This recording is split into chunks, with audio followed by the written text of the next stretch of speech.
శ్రీ గురుభ్యో నమః. అందరికీ స్వాగతం. సంస్కృతామృతం చారిటబుల్ ట్రస్ట్ ద్వారా మేము చేస్తున్న మొదటి podcast.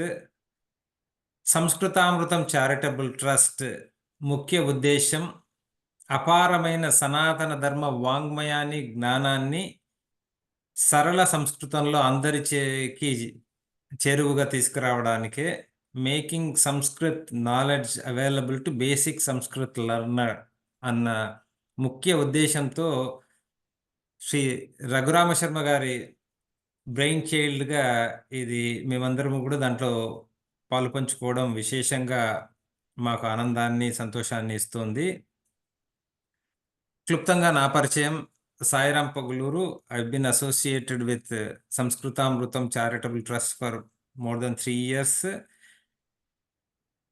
I work in Canada as a Chief Information Security and Technology Officer. Raghurama Sharma గారు వారు కూడా ఇంజనీరింగ్ చేసి కొన్ని రోజులు ఇంజనీర్గా పనిచేశారు, లౌకిక ఉద్యోగం. దాని తర్వాత పుష్కరం పైగా విశేషంగా వారు సంస్కృతం, సనాతన ధర్మ జ్ఞానాన్ని అధ్యయనము, అధ్యాపనం చేస్తున్నారు. నేరుగా వారితోటే ఇప్పుడు సంభాషణ చేసుకుంటాము. నమస్కారం గురుగారు, మీతో ఇలా సంభాషించడం ఈరోజు నాకు చాలా సంతోషంగా ఉంది. మొదట కొన్ని ప్రశ్నలండి. అంటే సనాతన ధర్మం అపారమైన జ్ఞానం అన్న విషయాన్నే మేము ఒక చిన్న సర్వే నిర్వహిస్తే అందరూ సనాతన ధర్మం అంటే ఏదో మతం కదా, దీన్ని జ్ఞానం అంటున్నారు, మీరు ఏమైనా కొత్త రంగు పులమాలనుకుంటున్నారా అంటున్నారు. దానికి మీ సమాధానం, మీ ఆలోచన?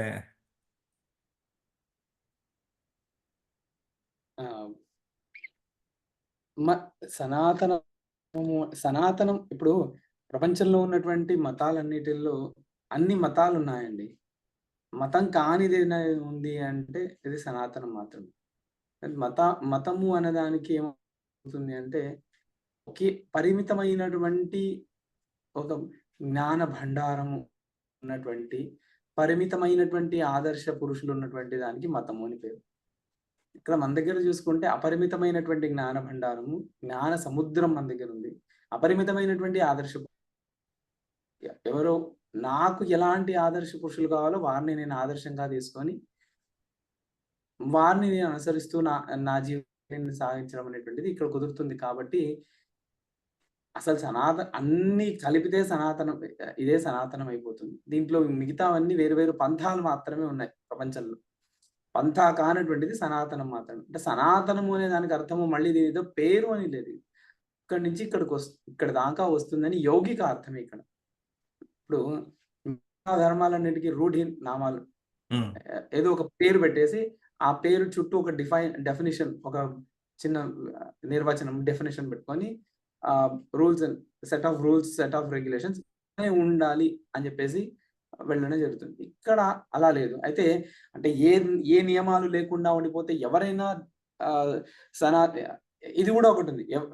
ఇక్కడ నాస్తికులు కూడా సనాతన ధర్మం అవ్వచ్చు, హిందూ అవ్వచ్చు. అంటే నాస్తిక శబ్దం, ఆస్తిక శబ్దాన్ని వీటన్నిటిని కూడా మళ్ళీ మనం నిర్వచించుకోవాలి. కాకపోతే మన సనాతన ధర్మము అంటే జ్ఞాన భండారము అని మీరు చెప్పిన మాట చాలా సరైన మాట. నిజంగా జ్ఞానమే ఇది. ఎంతో ఉంది ప్రతి ఒక్క విషయంలో, ఎంతో చర్చించి తెలుసుకోవాల్సినటువంటి విషయాలు. దాంట్లో ఎన్ని ఆచరించగలమో చూసి అన్ని ఆచరించడం ఇదవుతుంది. సో ఎవరెవరికి ఏ మార్గంలో వెళ్ళి ఎలా ఆచరించాలని ఇష్టం ఉంటుందో, శాస్త్ర విరుద్ధం కానటువంటి ఆచరణతో అనుకున్నది సాధించవచ్చు అని ఋషులు, మహర్షులు నిరూపించారు. కాబట్టి ఇక్కడ అనేక మహర్షులు మనకందరికీ ఆదర్శ పురుషులుగా ఉన్నారు. ఇక్కడ అంటే ముఖ్యంగా మనం నిర్వహించిన సర్వేలో ఉత్సాహం చూపించిన వాళ్ళు ఉన్నారు, కానీ అంతే మోస్ట్ స్కెప్టికల్ అని కూడా అనుకోవచ్చు ఈ భావితరం వాళ్ళు. మీరు జ్ఞానం అంటున్నారు, సనాతనం అంటున్నారు, బాగానే ఉంది. నా జీవితానికి ఇప్పుడు చదువు ముగించుకొని ఉద్యోగం సంపాదించుకోవాలి. నేను చదువుతున్న చదువుకు, ఇంటర్వ్యూకు, చేస్తున్న ఉద్యోగానికి కూడా పొందట్లేదు. కుదరట్లేదు. ఈ జ్ఞానం నాకు ఒక ఉద్యోగం సంపాదించడానికి, ఉద్యోగంలో స్థిరంగా ఉండడానికి ఏమైనా ఉపయోగపడుతుందా అన్నారు. మాకు ఉన్న పరిమిత జ్ఞానంతో మేము మహాభారతంలో ఉద్యోగ పర్వం తీసుకున్నా సరే, అరణ్య పర్వంలో ఉన్నప్పుడు అర్జునుడు ఎంత శక్తిమంతుడైనా కూడా పాశుపతాస్త్రాన్ని సంపాదించాలని చేశాడు. ఇటువంటి ఉదాహరణలు ఇచ్చాము. మీరేమనుకుంటున్నారు అసలు? ఈ జ్ఞానం లౌకిక జీవనానికి కూడా ఉపయోగపడుతుందా? ఇప్పుడు మన పురాణ ఇతిహాసాదులు ఇవన్నీ కూడా ఇవన్నీ కూడా మన జీవితంలో అలవరుచుకోవాల్సినటువంటి ధర్మశాస్త్ర గ్రంథం మనం తీసుకుంటే మీరిచ్చిన మహాభారత ఉదాహరణే ఉంది. ప్రతి ఒక్కరము మనం ఏమనుకుంటున్నామంటే లౌకిక జీవనంలో నేను కూడా కొన్ని రోజులు ఉద్యోగం చేసి వచ్చినవాడిని కాబట్టి ఉద్యోగంలో ఉన్నవాళ్ళైనా నా స్థాయికి తగ్గట్టుగా ఉద్యోగం లేదు అనే ఫీలింగ్ అందరికీ ఉంటుంది. అవును. ఐ డోంట్ బిలాంగ్ హియర్ అనేటువంటి ఒక సెన్స్ ఉంటుంది. I belong in CEOs chair అని ప్రతి ఒక్కరికి ఉంటుంది. అదేదో ఇప్పుడు నా టైం బాగాలేదు, నాకు ప్రమోషన్స్ రావట్లేదు, నేను ఏదో ఇక్కడే ఉన్నాను, ఐఎమ్ స్టక్ హియర్ అనేటువంటి భావన కూడా ఉంది. అంటే పాండవులందరూ విరాట పర్వం తీసుకుంటే ఉదాహరణ, ఆ విరాట రాజకులులో వాళ్ళు రాజులు, క్షత్రియులు, చక్రవర్తులు అయ్యిండి కూడా వాళ్ళ సామంత రాజు విరాట్ దగ్గర దాసులుగా పనిచేశారు 1 సంవత్సరం పాటు. అంటే వాళ్ళ వ్యవహారాన్ని ఒక్కొక్కసారి సమయం ప్రతి ఒక్కరికి అనుకూలిస్తుంది, అనుకూలించదు, ఇవన్నీ ఉన్నాయి. సో ఇప్పుడు మనకు సమయం అనుకూలించినప్పుడు ఎలా వ్యవహరించాలి? అదే యుధిష్ఠిరుడు చక్రవర్తి అయ్యాడు. చక్రవర్తి అయినప్పుడు అప్పుడు విరాట్ రాజుని పిలిపించి, నేను నీ దగ్గర పనిచేసినప్పుడు నువ్వు నన్ను ఇంత హింస పెట్టావు కదా, ఇప్పుడు తీసుకో కాసుకో అని చెప్పేసి పగ తీసుకున్నాం కూడా చేయలేదు. సో ఏ సందర్భంలో ఎలా వ్యవహరించాలి అనే మనం ఒక కంపెనీలో పనిచేయాలి అంటే టెక్నికల్ స్కిల్స్ లేకపోయినా పీపుల్ స్కిల్స్ అనేవి చాలా ముఖ్యమండి. ఏ సందర్భంలో ఎవరితో ఎలా వ్యవహరించాలి అనేది. ఒక మహాభారతం సంపూర్ణంగా అధ్యయనం చేస్తే ఎవరో ఒకరిని దాంట్లో కృష్ణుడినో, అర్జునుడినో, ధర్మరాజునో లేదా దుర్యోధనుడినో ఎవరో ఒకరిని దుర్యోధను తీసుకుంటే ఎలా వ్యవహరించకూడదు అని తెలుస్తుంది. ఏ సందర్భంలో ఎలా వ్యవహరించకూడదు అనే విషయం తెలుస్తుంది. ఏ సందర్భంలో ఎలా వ్యవహరించాలని ధర్మరాజుని చూసి తెలుస్తుంది. ఎంత గొప్పవాడివైనా కొన్ని ప్రలోభాలకి వెళ్ళి ఉన్నదంతా పోగొట్టుకోకూడదని కూడా తెలుస్తుంది. ఇవన్నీ అంటే జీవన శైలి అనేటువంటి ప్రతి ఒక్కటి మహాభారతం నుంచి తెలుసుకోవచ్చు. రామాయణం నుంచి కూడా అవే తెలుసుకోవచ్చు. కాబట్టి ఇప్పుడు రాముడి నడవడిక ఒకసారి చూస్తే ఎవరితో ఎలా వ్యవహరించాలి? తల్లితో మాట్లాడాలి, సవతి తల్లితో ఎలా మాట్లాడాలి, తండ్రితో ఎలా మాట్లాడాలి, తమ్ముడితో వ్యవహారం ఎలా, స్నేహితులతో వ్యవహారం ఎలా, స్నేహం అంటే ఏంటి, స్నేహ ధర్మాలు అంటే ఏంటి, తనకంటే తనని ఎవరైతే శరణు వచ్చారో వాళ్ళ దగ్గర వ్యవహారం ఎలా ఉండాలి, శత్రువు దగ్గర వ్యవహారం ఎలా ఉండాలి, ఇవన్నీ కూడా రామాయణం నుంచి తెలుస్తున్నాయి. అంటే ఇప్పుడు రామాయణం, మహాభారతం అంటే మీరు విశేషంగా ఇప్పుడు నేను రేపు ఇంటర్వ్యూకి వెళ్ళాలి, మీరు అన్నారు కదా విరాట పర్వంలో ఏదైనా ఇప్పుడు ఒక్క ఉదాహరణ తీసుకుంటే మీరు అన్నారు, I want the best job, but నాకు ఇదే ఆపర్చునిటీ ఉంది, I want go and impress. వాళ్ళందరూ కూడా ఇంటర్వ్యూలో they have ace that interview కదండి. వాళ్ళకేం తిరిగి రేపురా ఐ విల్ కన్సిడర్ అని ఎవరిని అన్నట్టు నాకు అయితే గుర్తుకులేదు. వాళ్ళు మరి అంటే స్వాట్ అనాలిసిస్ చేసి వాళ్ళు రియలిస్టిక్గా ఇప్పుడు నాకు ఈ ఉద్యోగం అన్నారా? మరి ఎలా తీసుకోవాలండి అది?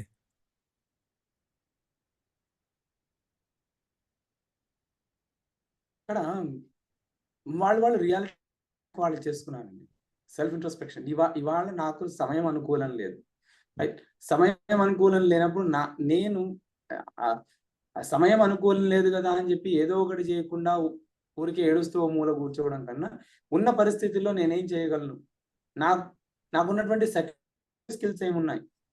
రైట్. ప్రైమరీ స్కిల్ సెట్కి నాకు ఉద్యోగం దొరకలేదండి, బట్ నాకు సెకండరీ స్కిల్ సెట్స్ ఉన్నాయి కదా, ప్రస్తుతం నేను దాంతో నడిపించేస్తాను. నేను మళ్ళీ సమయం అనుకూలం, ప్రతి ఒక్కరికి అనుకూల సమయం వస్తుందండి.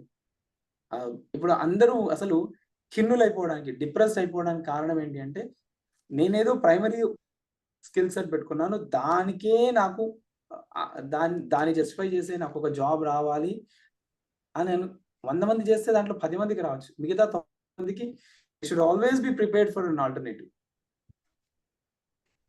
కరెక్టేనండి. అంటే మీరు ఇది చెప్పింది చాలా రిలవెంట్ ఫర్ ఇప్పుడు ఈ కరెంట్ యంగ్ పీపుల్ వాళ్ళు అదే అడుగుతున్నారు. ఆ, నేను చదువుతున్నాను. ఆ చదువు నాకు ఇంటర్వ్యూ ప్రిపరేషన్కు నేను చదివిన తర్వాత ఉద్యోగానికి కూడా పనికి రావట్లేదు అన్న వాళ్ళ అభిప్రాయము. ఆ, అంటే అంటే మీరు అదే అభిప్రాయంతో ఏకీభవిస్తారా? ఈ చదువులు ఉద్యోగానికి సరిపడే ఆ, జ్ఞానాన్ని అందించడం లేదు అన్న విషయంలో మీ అభిప్రాయం ఏమిటి? ఖచ్చితంగా అండి. ఎందుకంటే ఆహ్, ఇప్పుడు ఉన్నటువంటి దీన్ని ఇప్పుడున్నటువంటి విద్యా వ్యవస్థ, ఎడ్యుకేషన్ సిస్టమ్‌ని బ్లేమ్ చేయాలి అంటే, దాంట్లో మన తప్పు కూడా ఉంది గదండీ. 8వ తరగతి నుంచి కేవలం ఐఐటీ కోచింగ్ కొరకు అని చెప్పేసి పిల్లవాడు వేస్తున్నాము. 8వ హై స్కూల్ ఎంటర్ అయిన దగ్గర నుంచి ఒక భాష మీద మనం అసలు ఏ ఒక్క భాష మీద ప్రావీణ్యత సంపాదించడానికి మనం ఎంకరేజ్ చేయట్లేదు. ఎన్నో విషయాలు తెలుసండి. ఇవాళ రోజున వెళ్తున్నటువంటి ఇంటర్వ్యూస్‌కి వెళ్తున్న వాళ్ళకి 90% మందికి విషయాలు తెలుసు. వాళ్ళకి తెలియంది ఏంటి అంటే ఆ విషయాన్ని ఎలా చెప్పాలి అని. అవతల వాళ్ళని కన్విన్స్ చేసేట్టుగా భాష ఎలా మాట్లాడాలి అని తెలీదు. అసలు మాట్లాడడమే లేదు. ఇప్పుడు అక్కడికెళ్ళిన తర్వాత తన మనసు అనిపించ అడిగిన ఇంటర్వ్యూలో ప్రశ్నలు అడుగుతారు. దానికి వాళ్ళ ఒపీనియన్స్ వాళ్ళకున్నటువంటి స్కిల్స్‌ని ప్రూవ్ చేసే విధంగా ఆన్సర్స్ ఉండాలి. టెక్నికల్ ఆన్సర్సో లేకపోతే సమ్ టీమ్ బిల్డింగ్‌కి మీరెలా మేజర్ క్వెషన్స్ ఇవే ఉంటాయి. మీరు టీమ్‌లో ఎలా ఉంటారు? టీమ్ బిల్డింగ్‌కి మీ సపోర్ట్ ఎలా ఉంటుంది? యాస్ ఎన్ ఇండివిడ్యువల్ మీ కాంట్రిబ్యూషన్ ఏముంటుంది? అండ్ టీమ్ నుంచి మీరేం ఎక్స్‌పెక్ట్ చేస్తారు? మీ నుంచి టీమ్ ఎక్స్‌పెక్ట్ చేయొచ్చు. ఇలాంటి క్వెషన్స్ ఉన్నాయి. ఎవ్వరూ ఈ విధంగా ఆలోచించలేదుగా. ఒక 2, 3 ఇంటర్‌వ్యూస్ వెళ్ళిన తర్వాత ఈ ప్రశ్నలొస్తున్నాయి. కానీ వీటికి ఆన్సర్స్ ఎలా చెప్పాలి? ఏదో సింపుల్ లాంగ్వేజెస్‌లో చెప్తే కన్విన్స్ అవ్వట్లేదు. చెప్పే విధానం కూడా ఉంది. Interview is not just about words. It's about expression. ఆ ఎక్స్‌ప్రెషన్ అనేదే తెలియట్లేదు. ఆ ఎక్స్‌ప్రెషన్ తెలియాలి అంటే ఏం చేయాలి? ఇప్పుడు యుధిష్ఠిర సంవాదం తీసుకుందాం. యుధిష్ఠిర విరాట్ రాజ్ సంవాదమే తీసుకుందాం. యుధిష్ఠిరుని ప్రశ్నించేప్పుడు యుధిష్ఠిరుడు అక్కడ వెంటనే ఆహ్, అక్కడ చెప్పడం ఉ అనుద్వేగః యుధిష్ఠిర అవోచత్ అని చెప్పేసి ప్రారంభం చేస్తారు వ్యాసలో. విరాట్ రాజు అడిగిన ప్రశ్నకి ఉద్వేగం చెందకుండా యుధిష్ఠిరుడు ఆన్సర్ చెప్పాడక్కడ. అవునండి.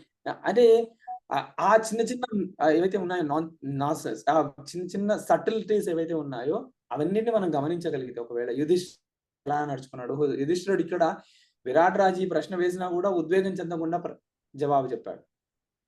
అదే భీముడైతే ఏం చేశాడంటే చేసి చూపించాడాయన. నేనిది చేయగలను అని చెప్పి. ఏం చేశాడండి భీముడు? అంటే అంత తెలుసుకోవడం కోసం అంటే ఆయన నువ్వేం చేయగలవు అంటే వెంటనే వెళ్లి వంటశాలకెళ్ళేసి ఆయన ఆ 1000 మందికి కావాల్సిన వంట అంత సమయంలో చేసి ఒక్కడే చేసి సిద్ధం చేశాడు. తీసుకొచ్చి భీముడు ఎక్కువ మాట్లాడలేదక్కడ.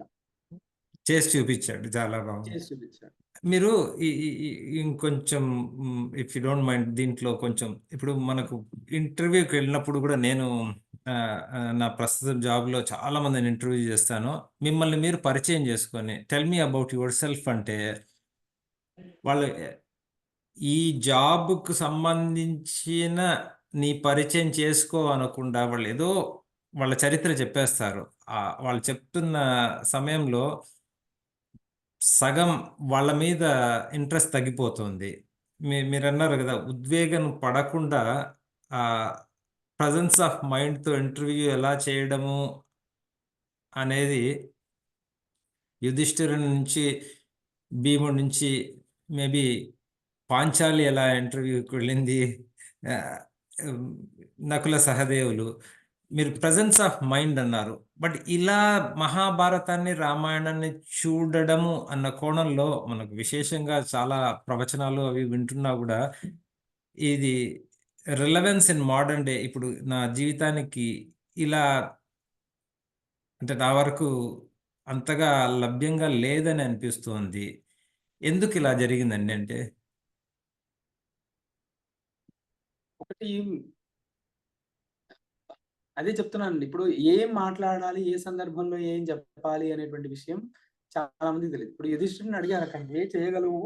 అని అనే దాన్ని అక్కడ ప్రశ్న అడిగితే, ఆయన నా గురించి ఏదో నాకు నా హాబీస్ ఏంటి?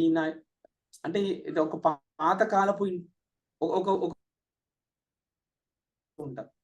నాకిష్టాలు ఇవి, ఇప్పుడు ఒక జాబ్ ఇంటర్వ్యూలో చెప్పాలి. అదే ఓ పెళ్లి చూపులకెళ్తే అక్కడేం మాట్లాడాలి. అవును. పెళ్లి చూపులకెళ్తున్నప్పుడేమో జాబ్ ప్రొఫైల్ గురించి మాట్లాడుతుంటాను. ఇక్కడికొచ్చినప్పుడు అంటే అవతల వాడికి మనం చెప్పే విషయం అర్థం కాకుండా ఏదో ఒకటి కన్‌ఫ్యూజ్ చేసేస్తే వాడు ఇంప్రెస్ అయిపోతాడు అని అందరి మనసులో ఉంది. నిజంగా అది కాదు. ఏ సందర్భానికి తగ్గట్టు ఎంత తక్కువ తక్కువ మాట్లాడి అర్థవంతంగా, సారవంతంగా మనం చెప్పగలుగుతామో అవతల వాళ్ళని అంత బాగా ఇంప్రెస్ చేయొచ్చు. ఈ విషయాలు ఇవి ఎక్కడ నేర్పించాలి అంటే ఇవి స్కూల్ లెవెల్ నుంచే రావాలి. ఇప్పుడు ఐఏఎస్‌కి ప్రిపేర్ అయితున్న వాళ్ళు they prepare for an interview as well. Because interview is part of IAS selection process. అవును. ఇక్కడ మనం స్కూల్స్‌లలో, యూనివర్సిటీ వరకు వచ్చేంత వరకు చదువు మార్క్స్ మాత్రమే మనం వాళ్ళకి మన కళ్ళ ముందు పెట్టి, అక్కడ జాబ్ ఇంటర్వ్యూ ఉంటుంది. ఆ ఇంటర్వ్యూలో నిన్ను నీవు పోర్ట్రే చేసుకోవాలి. నువ్వు ఇలా అని చూపించగలగాలి అని మనం ఎప్పుడూ పిల్లలకి చెప్పలేదు. అవును. When they keep on failing, some people learn after 1 or 2 failures.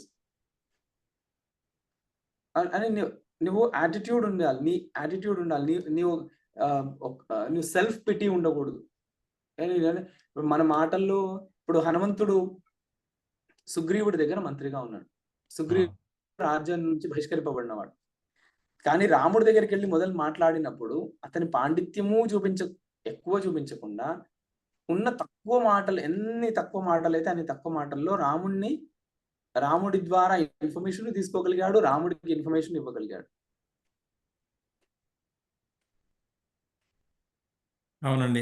అంటే మనం ఇంతకుముందు మాట్లాడుకున్నప్పుడు గూడా మీరన్నారు హనుమద్ రామ ప్రథమ సమాగమః, అది అర్థం చేసుకుంటే how to present yourself to an interviewer అన్నది గూడా మీరు చాలా అద్భుతంగా ఇప్పుడు చెప్తున్నారు. హనుమంతుడు రామ లక్ష్మణులతో మాట్లాడిన విషయంలో interview preparation are executive communication skills ఉన్నాయి, బాడీ లాంగ్వేజ్ ఉన్నాయి అన్న విషయం చాలా మందికి తెలియట్లేదు. నిన్న మీరు పాణిని శిక్షా శాస్త్రం చెప్తున్నప్పుడు గూడా పాఠక లక్షణాలు, దోషాలు అన్నారు. సంస్కృతం చదివితే, రామాయణం చదివితే how to communicate effectively, what are the 6 things to observe or practice to be more effective communicator, 6 things to watch out so that you don't come across as somebody ineffective in communication. ఈ విషయం మరి చిన్నప్పుడు సంస్కృతం చెప్తున్న వాళ్ళు దాన్ని ప్రతి ఒక్కళ్ళు గూడా ఇంటర్మీడియేట్ 1 ఆర్ 2 ఇయర్స్ సంస్కృతం నేర్చుకుంటున్నారు. సంస్కృతం సంభాషణ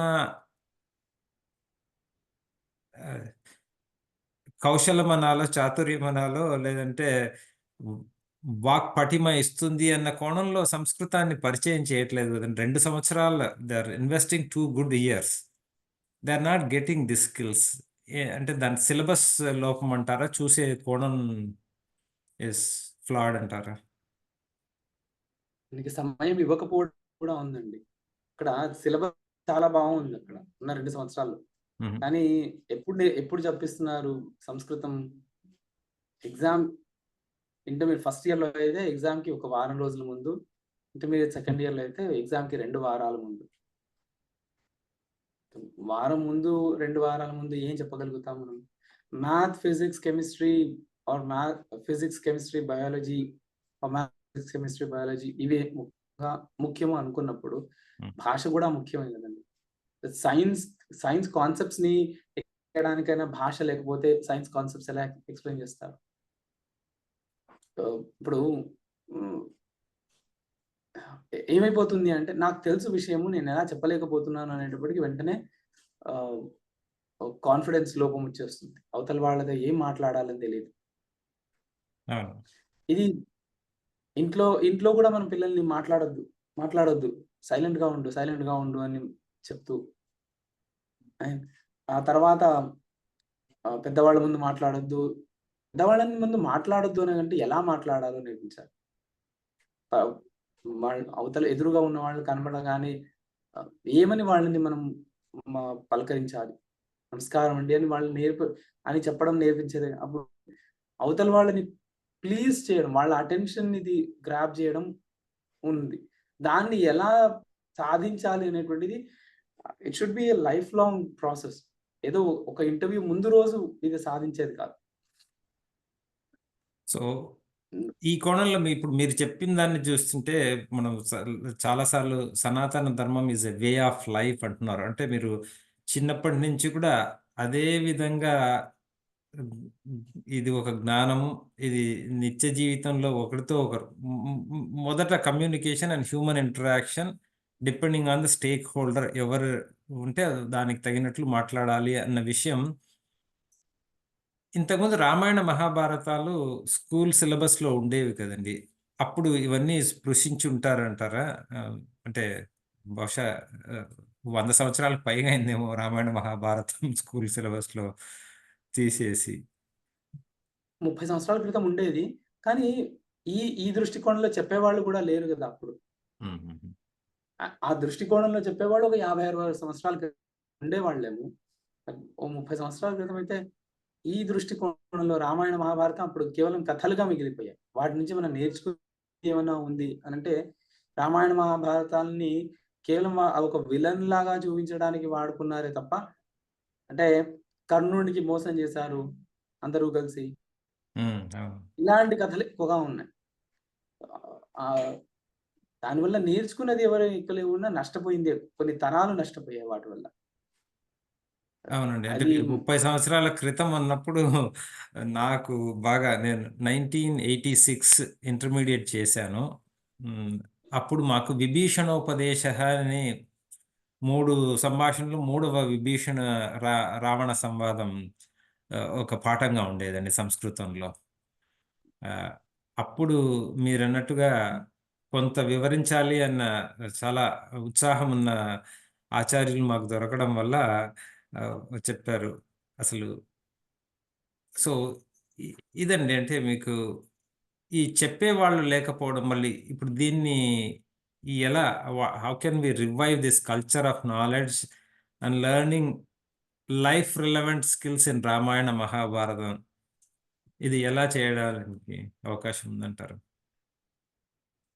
ఇప్పుడు మామూలుగా ఇప్పుడు మన సమాజంలో చూస్తే ఏమైపోయింది అంటే, మన దగ్గర ఉన్న చెడ్డవి, పాశ్చాత్యుల దగ్గర ఉన్నవన్నీ మంచివి అనే అనే ఆలోచన ధోరణి ఈ థాట్ ప్రాసెస్‌లో అందరూ ఉన్నారండి. అసలు మొదలు మన దగ్గర ఇంత సముద్రం ఉంది అని దీని మహాత్మ్యాన్ని చెప్పేవాళ్ళు కావాల్సొచ్చింది. అందుకు ప్రకృతి మందిని ఎంపిక చేసుకుంది. మన దగ్గర ఇంత జ్ఞాన భండారం ఉంది. మన దగ్గర ఉన్నది ఎవ్వరి దగ్గర లేనటువంటి ఒక జ్ఞాన నిధి ఉంది అని ఇవాళ గుర్తించడం మొదలుపెట్టారు. ఇప్పుడు ఏ కాలంలో ఏ విషయం ఎలా వ్యక్తం అవ్వాలి అనేది ప్రకృతి చేతిలో ఉందండి.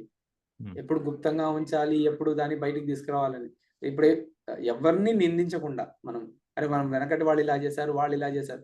ఎవరో ఒక మనిషి యొక్క ప్రయత్నం చేత ఇవన్నీ జరిగాయి అంటే అయ్యుండొచ్చు. కానీ దానికి ప్రకృతి సహకారం కూడా ఉంది. ఇవాళ రోజున మళ్ళీ అవుతోంది. అందరూ ఇటువైపు ఆలోచిస్తున్నారు.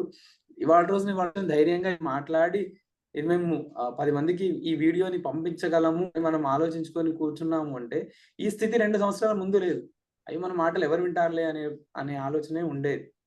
ఇప్పుడు మళ్ళీ ఉత్థానం వైపు వెళ్తున్నాము. ఈ ఉత్థాన క్రమంలో ప్రకృతి అలాంటి వాళ్ళని కొంతమందిని ఎంచుకొని వాళ్ళ ద్వారా మన దగ్గర ఉన్నది జ్ఞాన నిధి. ఇది అసలు మన దగ్గర ఉన్నటువంటి ఈ నిధి దేనికి తీసిపోదు. అసలు దీనికి సమానమైనటువంటి నిధి ఇంక ఎక్కడా లేదు. విశ్వంలోనే ఎక్కడా లేదు అని ఇంత గొప్పగా దీని మహాత్మ్యాన్ని చెప్పేవాళ్ళు ప్రస్తుతం ఉన్నారు. వాళ్ళ మాటలు విని అందరూ దాన్ని ఒప్పుకుంటున్నారు కూడా. ఇప్పుడు ఇంతవరకు ఏముండేది అంటే మన దగ్గర ల్యాక్ ఆఫ్ అవేర్‌నెస్ అనొచ్చు, లేకపోతే ల్యాక్ ఆఫ్ కాన్ఫిడెన్స్ ఉండొచ్చు. మన గ్రంథాల పట్ల, మన జ్ఞానం పట్ల మనకే కాన్ఫిడెన్స్ లేకుండా ఉండేటువంటి స్థితి. ఇప్పుడు అట్లా లేదు. మన గ్రంథాల్లో ఏదో మన దగ్గర ఉన్నటువంటి పురాణ ఇతిహాసాదుల్లో ఏదో ఒక విషయం చెప్తున్నారు. దాంట్లో ఉన్నవన్నీ మనకి ఇప్పుడు ఆచరణ యోగ్యం కాకపోయినా కొన్ని మాత్రం మనం ఆచరించొచ్చు. ఇప్పటికీ ఆచరించొచ్చు అనే విషయాన్ని తెలుసుకొని వాటిని అధ్యయనం చేయడానికి ఇప్పుడున్న కాలంలో ప్రస్తుతం యువత అందరూ ఉత్సాహంగా ఉన్నారు. చిన్నపిల్లల దగ్గర నుంచి పెద్ద ఆబాలగోపాలం అందరూ ఉత్సాహంగా ఉన్నారు. ఇలాంటి స్థితిలో మనం ఏం చేయాలి అంటే దీన్ని అందించడానికి మనం ఏవేవైతే మార్గాలు ఉన్నాయో అవన్నీ అందించొచ్చు. ఒకప్పుడు పుస్తకాలు చదవడం అందరూ అలవాటు చేసుకున్నారు.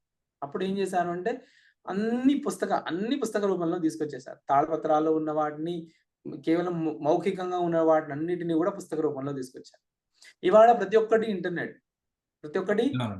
వాళ్ళ కంప్యూటర్‌లో అవైలబుల్‌గా.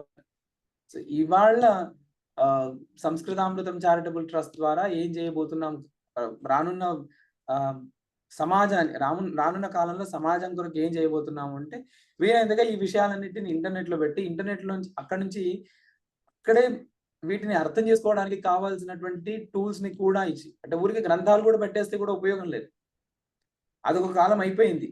పుస్తకాలు చదివి సాక్షాత్తుగా ఉన్నది ఉన్నట్టుగా చదివి చేసుకునేటువంటి, నిజంగా మనం అందరం ఎవాల్వ్ అవుతున్నామా? లేదా ఈ విషయంలో ఎవల్యూషన్ అవుతుందా? లేదా తగ్గిపోతున్నామా? మనకు ఆ క్షమత తగ్గిపోతుందా తెలీదు. కానీ వేరు వేరు విషయాల్లో ఆలోచన పెరిగినా కూడా ఈ గ్రంథాలన్నిటిని అర్థం చేసుకునేటువంటి శక్తి అందరికి తగ్గిపోతుంది. కాబట్టి దాన్ని దృష్టిలో పెట్టుకొని ఉన్న విషయాన్ని డైల్యూట్ చేయకుండా వీలైనంతగా ఉన్నది ఉన్నట్టుగా సులభంగా అర్థం చేసుకోవడానికి ఏవైనా టూల్స్ ఉన్నాయా అని ప్రతి క్షణము ఆలోచిస్తూ అలాంటివి చేయడానికి మనం సంస్కృతం చారిటబుల్ ట్రస్ట్ ద్వారా చేయబోతున్నాం. దాన్ని అందరూ సద్వినియోగపరుచుకుంటే రానున్న కాలంలో ఈ ఉత్థానము అంటే వాళ్ళ స్టార్ట్ అయింది అంటే రేపటికే ఇది అయిపోదు. Takes time. ఆ సమయంలో మన కాంట్రిబ్యూషన్ ఏముంటుంది, ఈ విషయాలన్నీ విడమర్చి చెప్పగలగడము, అందరికీ మళ్ళీ అర్థం చేయించడము, ఇవన్నీ మనం చేయాల్సొస్తుంది. చాలా బాగుందండి. అంటే 1, 2, 3 ప్రశ్నలు నా మనసులో ఒక్కొక్కటి అడుగుతాను. మీరన్నారు హ్మ్. దీంట్లో ప్రపంచ జ్ఞానం అంతా ఉంది. విశ్వజ్ఞానం ఉంది. విశ్వవ్యాప్త జ్ఞానం ఉంది. యూనివర్స్ అండ్ యూనివర్సల్ నాలెడ్జ్ ఉంది. వ్యాసుల వారు కూడా మహాభారతాన్ని గురించి చెప్తూ ఇక్కడ లేనిది ఎక్కడా లేదు. ప్రపంచంలో ఉన్నదంతా ఇక్కడే ఉంది అంటారు. సమ్‌టైమ్స్ పరిచయం లేని వాళ్ళకి it looks like a very tall claim గదండీ! ఇప్పుడు మేము చూసినప్పుడు కూడా నేను ఇన్ఫర్మేషన్ సెక్యూరిటీలో పనిచేస్తున్నాను. ఈస్ దేర్ ఎనీ రిలవెన్స్ అంటారు గానీ అన్నాను. నేను సుపర్ణోపాఖ్యానం గరుడు వెళ్లి అమృతాన్ని తీసుకురావడానికి వెళ్ళినప్పుడు చూస్తే నాకది లేయర్డ్ సెక్యూరిటీ లాగానే కనిపించింది.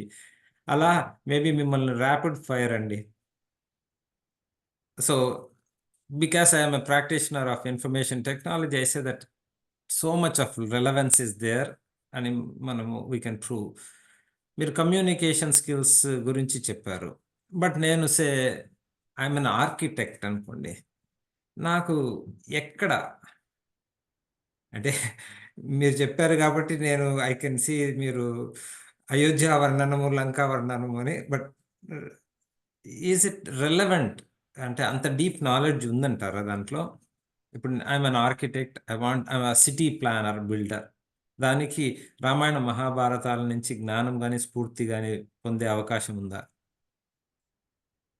ఉందండి. ఇప్పుడు లంకా నగర వర్ణనం గాని, అయోధ్య నగర వర్ణనం గాని, లేకపోతే మహాభారతంలో వచ్చేప్పటికి ఆ మయసభ వర్ణనం గాని, మ్మ్. ఇంద్రప్రస్థ నగర వర్ణనం గాని, లేదా ఆహ్, ఆహ్, అశ్వమేధానికి వెళ్తూ అక్కడ దారిలో చూసినటువంటి అన్నిటిని వర్ణించడం గాని, క్లుప్తంగా వర్ణించారు. అలాగే కొన్ని కొన్ని చోట్లలో విస్తృతంగా కూడా వర్ణించారు. ఆ వర్ణన అంతా కూడా ఇప్పుడు ఉజ్జయిని నగర వర్ణనం అథవా ఉజ్జయిని నగర యొక్క విహంగ వీక్షణంగా కాళిదాసు వర్ణిస్తారు. అవన్నీ తీసుకుంటే అంటే bird's eye view of a city ఎలా ఉండాలి అక్కడి నుంచి తీసుకొచ్చి దాన్ని కింది దాకా తీసుకొచ్చి ఆ నగరంలో నడుస్తూ ఉంటే ఇలా ఉండేది అంటే ఇలా ఉంటే బాగుంటుంది అని కూడా అందరికీ అనిపిస్తుంది. సో ఏముండాలి సిటీలో, ఏం ఉండకూడదు. అయితే ఇంత మనకు తెలిసిన వాళ్ళు మన దగ్గర ఉన్నటువంటి వాళ్ళు ఎందుకు మన దగ్గర అన్ని ఇంత సిటీస్ అన్ని భారతదేశంలో ఇంత క్లమ్జీగా చూస్తే పాయింట్ అవును. ఏమంటారు అసలు ఏ రూల్స్ అండ్ రెగ్యులేషన్స్ పాటించకుండా అంటే ఎందుకు అంటే మన దగ్గర ఉన్న జ్ఞానాన్ని మనం కించకపోవడం వల్ల.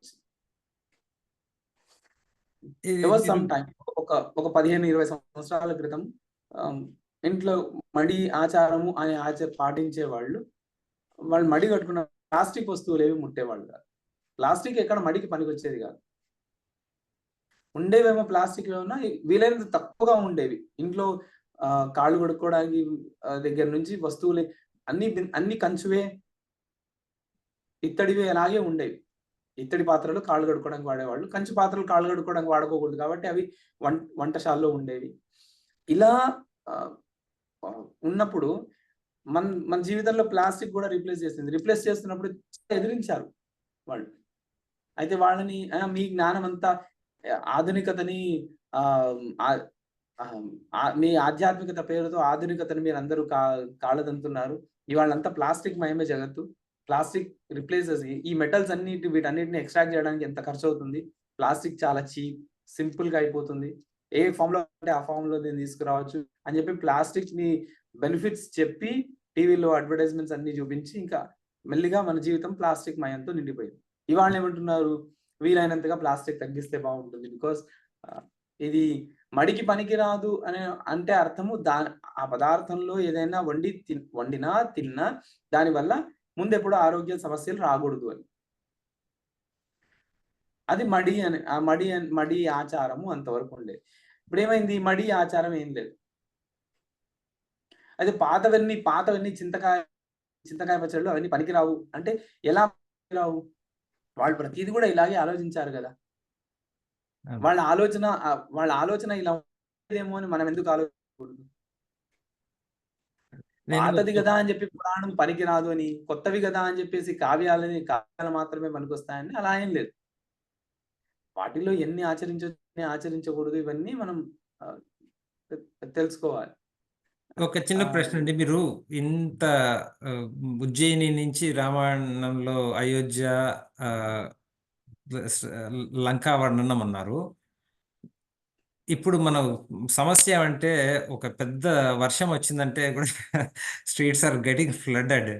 ఆ వర్ణనలో వాళ్ళకు మరి ఆ డ్రైనేజ్ సిస్టమ్స్ గురించి ఏదైనా ఉందండి? అంటే సిటీ ప్లానింగ్ అయోధ్యలో అసలు నిరుపయోగమైన ప్రదేశమే లేదు అన్నట్టు మీరు అన్నారు. దశరథుడి కాలంలో నిర్మించినటువంటి అయోధ్య ఎలా ఉంది అని చెప్పి బాలకాండలో వర్ణిస్తారండి. అంటే ఆ ప్లానింగ్ కూడా అంటే ఎవరెవరైతే ఏ ఆక్యుపేషన్ వాళ్ళ వల్ల వేస్టేజ్ ఎక్కువ వస్తుందో వాళ్ళని నగరంలో ఏ ప్రాంతంలో పెట్టారు వాళ్ళు, ఏ ఆక్యుపేషన్ లో ఉన్న వాళ్ళ ద్వారా పొల్యూషన్ అంటే వేస్టేజ్ తక్కువగా వస్తుందో వాళ్ళ నగరంలో ఏ ప్లేస్ లో చేశారు. అండ్ వాళ్ళకి మళ్ళీ ఏదో బౌండరీస్ గీసేసి వాళ్ళు ఇటు రాకూడదు అని కాకుండా వాళ్ళకి మళ్ళీ ఎలా ఉండేది. సో ఎవరికి వాళ్ళు నా ఆక్యుపేషన్ తో నేను నా వేస్టేజ్ మిగతా వాళ్ళకి దానివల్ల ఇబ్బంది కలగకూడదు అనే ఉద్దేశంతోనే చేశారు. ఇవాళ ఏదో మనం అనొచ్చు అప్పుడు అయోధ్యలో ఇండస్ట్రీస్ ఏమి ఉండేవి లేండి, ఇప్పుడైతే ఇండస్ట్రీస్ లేకపోవడం ఏంటి? ఇప్పుడు అక్కడ రాజు ఉన్నారు, సైనికులు ఉన్నారు. సైనికులకు వాళ్ళకు కూడా ఆయుధాలు కావాలి. ఆయుధ తయారీకి ఏదో ఇంట్లో 1-2 కొలిం పెట్టుకొని చేసేవాళ్ళు కాదు. వేలల కొద్ది ఆయుధాలు, లక్షల్లో సైన్యం ఉంటే లక్షల్లో సైనికుడికి 10 ఆయుధాలన్నా ఇవ్వాల్సి వచ్చేది. అక్షౌహిణి అన్న అసలు ఆ సంఖ్యలే ఎంత పెద్దది కదండి. అవును, అక్షౌహిణి సైన్యం అని అంటే 1,80,00,000 మంది, 1,80,00,000 మంది అధికారులు. వాళ్ళకి దానికి 10 రెట్లు దానికంటే కింద వాళ్ళు, దానికంటే కింద వాళ్ళు 10 రెట్లు. అంటే సుమారుగా 18 కోట్ల మంది అక్షౌహిణి సైన్యం అనేటువంటిది సంఖ్య వస్తుంది. అంటే అది ఇంకొకసారి విస్తృతంగా శాస్త్రీయంగా కూడా మాట్లాడుకుందాం. కాకపోతే అక్షోహిణి సైన్యము అంటే చాలా పెద్ద సంఖ్య అది. అంత సైన్యానికి పనిముట్లు చేయాలంటే ఏదో ఒకటి ఇద్దరు వ్యక్తులతో అయ్యేది కాదు. దానికి ఒక ఇండస్ట్రీయే కావాలి. అవును. ఆర్మ్స్ అండ్ అమ్యునిషన్‌కి ఒక ఒక ఒక ఉండేది. ఇంత రాజ్యాన్ని నడిపించడానికి వాళ్ళకి డబ్బు కావాలి. సో, ట్రెజరీ, మింట్ ఇవన్నీ గూడా ఉండాలి వాళ్ళకి. వీళ్ళకి తర్వాత అగ్రికల్చర్ ఉండాలి. భూములుండాలి. కృషి చేసేవాళ్ళు భోజనానికి. సో, వాళ్ళని ఏ ఏ ప్రాంతంలో పెట్టారు? వాళ్ళందరూ అగ్రికల్చర్ చేసే వాళ్ళందరూ నగరానికి ఎక్కడెక్కడ ప్లేస్ అయ్యి ఉన్నారు వాళ్ళందరూ. అవును. ఇవన్నీ ఇవన్నీ 1, 2 శ్లోకాల్లో వర్ణన ఉన్నా గూడా వర్ణన ఉంది. అయితే ఇక్కడ మాత్రమే ఉందా? ఓ 10 నగరాల వర్ణన తీసుకుంటే అన్ని విషయాలు తీసుకొని గూడా మనం వర్ణన చూసుకోవచ్చు కదా! ఇది కూడా సరిపోకపోతే చాణక్యుడు రాసినటువంటి రాజనీతి శాస్త్రం ఉండనే ఉంది.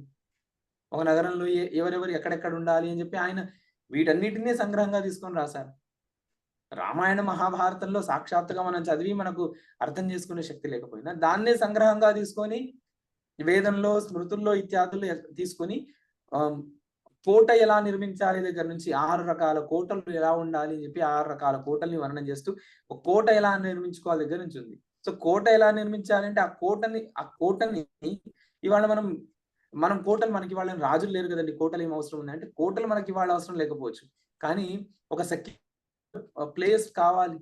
ప్రతి ప్రతి దేశంలో ప్రతి ప్రదేశంలో కూడా కావాలి. లోకల్‌గా గవర్నమెంట్ పోలీస్ దగ్గర కూడా ఒక సెక్యూర్డ్ ప్లేస్ కావాలి. ఒక బ్యాంక్ ఉంది. బ్యాంక్‌లో సెక్యూర్డ్ ప్లేస్ కావాలి. అవును. సో, ద అవి ఆలోచించుకొని దానిలాగా చేసుకోవచ్చు మనం. అంటే మీరు చాలా విషయాలు నేను I'm just going to recap మీరన్నారు. ఒక నగర నిర్మాణం అంటే నగరంలో వారి వృత్తికి అనుసారంగా how much waste they are producing. నాకెప్పుడు ఎలక్ట్రానిక్స్ ఇంజినీర్‌గా ఉన్నందుకు నాకు ఒక్క బాధ ఏమంటే సృష్టి, స్థితి, లయ అన్నది వీఆర్ క్రియేటింగ్ దాన్ని ఎట్లాగో రీసైకిల్ చేయాలి అని ఆలోచించకుండా biggest waste is electronic waste. మీరేమన్నారంటే ఆ వేస్ట్ ఏ ఏ వృత్తులలో ఎంతెంత వ్యర్థం ఉత్పత్తి అవుతుందంటే న్యాచురల్ బై ప్రోడక్ట్ దాన్ని ఎక్కడ పెడితే ఇప్పుడు one of the thing that water body pollution అంటున్నాము మనము. ఉమ్, ఉమ్, యమున గురించి మాట్లాడుకున్నా కూడా సో అవన్నీ వాళ్ళు కన్సిడర్ చేసి ఈ నగర నిర్మాణాన్ని చేశారు అని మహాభారత రామాయణం. దాని గురించి విశేష జ్ఞానం కావాలి అంటే అర్థశాస్త్రం స్థాపత్య వేదంలో దొరుకుతుంది అంటున్నారు. Is it a fair recap అండి? అంతేనండి. అంతకంటే ఇంకొక మాట లేదు. అయితే ఇప్పుడు ఆహ్, ఈ ప్లానింగ్ ఉండింది కాబట్టి ఇవాల్టికి ఇంకా ఈ పురాణ కాలంలో ఉన్నటువంటి నర్మదాదు నదులు ఇవాళ దాకా కనిపిస్తున్నాయి మనకి. అవును. మధ్యలో ఎక్కడో మనం వదిలేసాం అంతే. ఓకే. సో మీరు ఇంకొకటండి నేను so I'm going to say that now architecture, engineering మీరు కవర్ చేశారు. మీరు యాక్చువల్‌గా ఒక్కటి స్టార్ట్ చేశారు. నేను ఐఎమ్ ఏ కెమికల్ ఇంజినీర్. మీరు ప్లాస్టిక్, అల్యూమినియం యూజ్ చే సో మన శాస్త్రాలలో ఈ ఈ combinations of metals are good for you, good for nature. They will integrate it back. దీన్ని ఇలా చేయకూడదు అన్న ఆలోచన వాడికి ఉండి ఇది మెచ్యూర్ అయిందా? లేదంటే ర్యాండమ్‌లీ అంటే దాదాపు మిస్సింగ్ లింక్‌గా ఉంది. మీరు ప్లాస్టిక్ అనేది ఇంతకుముందు ప్రొడ్యూస్ చేయలేదా? ఇట్ ఈస్ పొల్యూటెంట్ కాబట్టి ఇటువంటివి చేయకూడదు అన్న జ్ఞానంతో they stayed away from this అనుకుంటారా? ఎలా అండి అది? ఇప్పుడు లేదండి మన వాళ్ళందరికీ ఇప్పుడు ప్లాస్టిక్ కూడా ప్రొడ్యూస్ చేయడం ఉంటుంది అని నేను అనను. మేబీ అప్పుడు ప్లాస్టిక్ కంటే వేరే ఇంకేమైనా కనుక్కొని ఉండొచ్చు వాళ్ళు. కాకపోతే కృత్రిమమైనవి ఏవి వాడకూడదు అని దేంట్లో అయినా సరే పూజాదుల్లో కృత్రిమంగా ఏవైతే న్యాచురల్‌గా లభిస్తున్నాయో వాటిని మాత్రం వాడాలి అని చెప్పి కృత్రిమమైనటిని వాటన్నిటిని చాలా తక్కువగా వాడాలి. ఒకవేళ ఒకటి రెండు ప్రకృతంలో దొరుకుతున్నటువంటి వాటిని 1, 2 పదార్థాలని ఏ 2 పదార్థాలని ధాతువుల్ని కలుపుకొని ఏవి వాడుకోవచ్చు అని చెప్పి చెప్పుకుంటూ వెళ్ళారు. అంటే ఇవాళ వాళ్ళు ఇప్పుడు తామ్ర పాత్రలు కాపర్ యుటెన్సిల్స్ వాడుకున్నారండి. కాపర్ ఏమి అట్లా పై లేయర్ లో దొరికేది కాదు. They have to mine for it. They used to mine for it. So mining తెలుసు, మెటలర్జీ తెలుసు. సో అయితే కాపర్‌ని బ్రాస్‌గా మార్చడం, బ్రాంజ్‌గా మార్చడానికి దాంట్లో ఏమేమి కాపర్ కొరకు వెళ్ళినప్పుడు కాపర్ ఫీల్డ్స్ ఎక్కడుంటాయి అక్కడే అల్యూమినియం గూడా ఉంటుంది. బాక్సైట్ గూడా అక్కడే దొరుకుతుంది. హ్మ్. కానీ బాక్సైట్ నుంచి వచ్చేటువంటి అల్యూమినియం దానివల్ల హానికారకము. దాన్ని వదిలేసి కేవలం కాపర్ మాత్రమే తీసుకొని దానితో మాత్రమే వస్తువులు చేసుకునే జ్ఞానం లేక కాదు. ఇవాళ మనం అనుకుంటున్నాము అల్యూమినియం పాత్రలో భోజనం చేస్తే అది దానివల్ల ఆరోగ్యం పాడవుతుంది. సో, వీలైనంతగా అల్యూమినియం తక్కువ చేయాలి. అల్యూమినియమే తక్కువ చేయాలి. అల్యూమినియం ఎక్కడ వాడాలి? భోజనానికి దాన్ని వేరే లైట్ వెయిట్ ఆహ్, రాకెట్స్ నుంచి ఏరోప్లేన్స్ నుంచి వాటిల్లో వాడుతున్నాం గానీ, ఎందుకు అంటే అల్యూమినియం ఆహ్, భోజనంలో అది కలిసిపోతుంది కాబట్టి. ఇప్పుడు పాదరసాన్ని కాపర్ పాత్రలో పెడితే అంత తొందరగా రియాక్ట్ అవ్వంది. అల్యూమినియం పాత్రలో పెడితే అల్యూమినియం తినేస్తుంది పాదరసం. అవును. ఇవి తెలియక లేదు. ఇవన్నీ తెలుసు. అంటే ఇప్పుడు ఆహ్, అగస్త్యుడు రాసినటువంటి ఆహ్, రసాయన శాస్త్రం ఉండనే ఉంది. సో, ఆ రసాయన శాస్త్రంలో ఏ ధాతువుల్ని కలిపి ఎంత ప్రమాణంలో కలిపితే ఏదొస్తుంది? దాన్ని ఏ పదార్థాలకు వాడుకోవచ్చు? ఇవన్నీ విషయాలున్నాయి. ఆయుధాల తయారీలో ఏవి వాడాలి? వంట పాత్రల తయారీలో ఏవి వాడాలి? ఇప్పుడు యజ్ఞ పాత్రలున్నాయి. యజ్ఞ పాత్రలు ఏ వృక్షం యొక్క చెక్క నుంచే చేయాలి నియమాలు ఉన్నాయంటే స్పెసిఫిక్‌గా ఉన్నాయి గదండీ. ఏ ఫలానికి ఏది వాడాలి అనేది ముందు తెలుసు. ఇప్పుడు నేచురల్లీ సబ్స్టెన్సెస్ ఎన్నో ఉండగా మనం ప్లాస్టిక్ మీద రిలై ఎందుకయ్యాము అంటే ఇంత పాపులేషన్‌కి మనం మెటల్‌ని సమకూర్చలేము. సో, ప్లాస్టిక్ రిప్లేస్ చేద్దామని వచ్చాం. ఈజీ అని. ఇవాళ రోజు అదే పెద్ద తలనొప్పిగా అయిపోయింది. అవును. అవును. పిల్లలకు గూడా ప్లాస్టిక్ పాలలో వేస్తే ఆ బీపీఏ అనేది వచ్చి వాళ్ళకు చాలా హానికరంగా ఉంది అంటున్నారు. హ్మ్. అంటే మనమంతా గూడా ఎంతో కొంత విన్నామండి. ఆయుర్వేదం అనేది ఇప్పుడు మనం ఆయుర్వేదం ఒక మనిషి ఆరోగ్యానికి మీతో ఇది విస్తారంగా చర్చించడం గూడా జరిగింది. ఆహ్, ఒక మనిషికి ఇప్పుడు there is a certain condition or a disease one is going through. Ayurvedam doesn't just look at the physical body, uh, mind, but it goes beyond and say that కర్మజమా దోషజమా అంటే ఇంతకు ముందు జన్మలో కూడా ఆ వ్యాధి నిర్ధారించడానికి it is a very extensive process scientific. How come మనము అంత సైంటిఫిక్ ప్రాసెస్‌ని వదులుకొని మనము ఆయుర్వేదం అంతగా వ్యాప్తిలో లేకపోవడానికి మరి కారణం ఏమంటారు? వ్యాప్తిలో లేకపోవడానికి కారణం ఏం లేదు. జనాలు దీన్ని మళ్ళీ ఆల్టర్‌నేటివ్స్ వెళ్ళారు. ఇప్పుడు ఓకే. ఇప్పుడున్నటువంటి ఎవరైతే ఆహ్, అలోపతికి మూలభూతమైనటువంటి డాక్టర్స్ ఎవరున్నారో వాళ్ళ పుస్తకంలో రాసుకున్నారు. నేను భారతదేశానికెళ్ళి నేను ఆ వైద్య శాస్త్రం నేర్చుకొచ్చాను. ఓకే. చాలా అద్భుతం. ఆస్ట్రేలియాలో మెడికల్ యూనివర్సిటీలో బయట సుశ్రుతుడి విగ్రహమే పెట్టుకున్నారు. వాళ్ళు పూజిస్తున్నారు గూడా. ఎక్కడొచ్చింది అంటే మనకున్నటువంటి ఇగ్నోరెన్స్ కేవలం అజ్ఞానం వల్ల ఆయుర్వేద డాక్టర్స్ అందరూ లేదా వాళ్ళ వ్యవహారం వల్ల గూడా అలా అయ్యుండొచ్చు. వాళ్ళు చదివింది ఆయుర్వేదం వాళ్ళు నిజంగా ఇప్పుడు నేను ఇద్దరు ఆయుర్వేదిక్ డాక్టర్స్‌తో మాట్లాడానండి. వాళ్ళన్నారు క్లాస్‌లో మేము ఆయుర్వేదమే చదవాలి అని చెప్పి వచ్చిన వాళ్ళం ఇద్దరమే అయ్యగారు. ఆహ్, మా క్లాస్‌లో 90 మంది ఉంటే మిగతా 88 మంది వాళ్ళకి ఎంబీబీఎస్ సీట్ రాకపోవడం వల్ల ఆయుర్వేదంలో చేరారంతే. చివరికి 4 సంవత్సరాల తర్వాత ఇప్పుడే డాక్టర్ అని పెట్టుకోవచ్చు కదా! అని అంతే. ఇంకో సంవత్సరం, 2 సంవత్సరాలు వేస్ట్ చేయడం ఇష్టం లేక ఆయుర్వేదంలో చేరారు. దాంట్లో నలుగురు, ఐదుగురు మళ్ళీ ఎంసెట్ రాసుకొని ఒకవేళ మళ్ళీ ఎంబీబీఎస్ సీట్ వస్తే అటు వెళ్ళిపోయిన వాళ్ళున్నారు. ప్యాషనేట్‌గా ఆయుర్వేదమే చేయాలి అని వచ్చిన వాళ్ళు ఇద్దరు మాత్రమే ఉండేవాళ్ళం అని చెప్పారు. అంటే దానికి మాన్యత లేకపోవడము ఇవన్నీ ఇంతకుముందు ఉన్నటువంటి వ్యవస్థ కారణం గూడా అయ్యుండొచ్చు. ఇప్పుడు ప్రస్తుతం దానికి మాన్యత ఉంది. దానికి గౌరవం మళ్ళీ పెరుగుతోంది. దాన్ని ఆచరించడం ఇప్పుడు ఎన్నో దుస్సాధ్యమైనటువంటి రోగాలు ఆయుర్వేదంతో తక్కువ చేస్తున్నారని జెప్పేసి ఇవన్నీ ఉన్నాయి. అయితే ఆయుర్వేదంలో ఇంకోటేంటంటే కొన్ని నియమాలు గూడా ఉన్నాయి. ఇప్పుడు రోగిని చూడంగానే ఇది సాధ్యమా? అసాధ్యమా? దుస్సాధ్యమా? అని మొదలు నిర్ణయించి సాధ్యమైతే సాధ్యం అని చెప్పాలి. దుస్సాధ్యమైతే ఎలా దుస్సాధ్యము కొద్దిగా కష్టపడితే ఈ రోగాన్ని నయం చేయొచ్చు అని చెప్పాలి. అసాధ్యమైతే ఈ రోగం అసాధ్యం అని చెప్పాలి. సాక్షాత్తు ముందే చెప్పేసేయాలి. ఈ రోగం అసాధ్యము. దీనికి మేము చెయ్యము అని. అయితే మిగతా చోట్లలో అలా చెప్పట్లేదు. మేము అవునండి. చేసేస్తాము అంటున్నారు. తర్వాత ఫెయిల్ అయినప్పుడు ఏదో అంత మా ప్రయత్నం చేశామండి అవ్వలేదన్న. అంటే చేసేస్తాము అన్నప్పుడు ముందే తెలీదా వీళ్ళకి చేయగలము అని? అది ఆయుర్వేదంలో అంత మాత్రమే చూడట్లేదు. చరకుడు ముందుకెళ్ళి ఇది సాధ్యాసాధ్య దుస్సాధ్యాలను నిర్ణయించడానికి కొరకు జ్యోతిష్ శాస్త్రాన్ని కూడా తీసుకొని, తర్వాత కర్మ విపాకాన్ని కూడా తీసుకొని, ఏ కర్మల ద్వారా ఈ రోగం వచ్చిండొచ్చు. ఆ మందు పనిచేయాలంటే ప్రాయశ్చిత్తాలను కూడా చేసుకోమని చెప్పడం.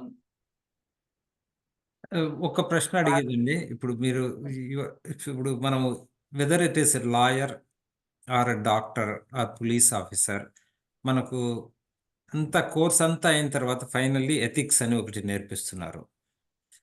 మీరు ఇప్పుడు అన్నారు ఈ ఇది is it curable or not అని తెలుసుకొని, ఇట్స్ నాట్ క్యూరబుల్ అంటే హౌ టు మేనేజ్ అని చెప్పడము డాక్టర్ ఎథిక్స్ అన్నారు.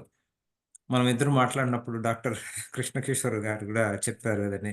They were compensated based on how healthy their jurisdiction is, not how many diseases or patient they are treating అని. So ఈ ethics అనేది integral part of education of మనకి ఇప్పటికీ కూడా doctors అంటే వైద్యులు చాలా గౌరవం ఉంది కదండి. కానీ ఇప్పటికీ పేపర్లో చూస్తున్నప్పుడు మీరు అన్నట్టు how much or to what extent abuse is happening అని. మరి శాస్త్రం ఏమంటుందండి అంటే వైద్య వృత్తి కానీ ఇటువంటి ఏ వృత్తిలో అయినా కూడా మీరు రఘువంశంలో చెప్తున్నప్పుడు రాజు అన్నప్పుడు how they felt responsible not privilege అని. ఈ ఎథిక్స్ అనేది ఎక్కడి నుంచి మొదలవ్వాలండి? ఫైనల్ ఇయర్ గ్రాడ్యుయేషన్ ముందు ఒక కోర్సా ఎథిక్స్, లేదంటే it should be starting, where should it start అండి ethical education? Ethical education should start from home అండి. ఇంట్లో నుంచే, స్కూల్కి వెళ్ళడం కంటే ముందు నుంచే ఎథికల్ ఎడ్యుకేషన్ స్టార్ట్ అవ్వాలి.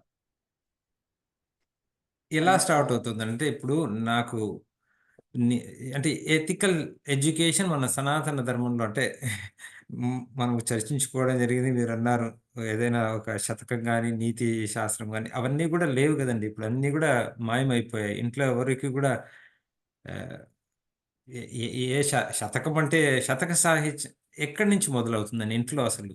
ఎథిక్స్ అంటే తల్లిదండ్రుల ప్రవర్తన భ్రమరకీటక న్యాయం అన్నారు. ఒకవేళ చదవాలి, అధ్యయనం చేయాలంటే ఏదండి? What is the primary body of knowledge that can seed the right thought of ethics అనేది దేని నుంచి వస్తుందండి?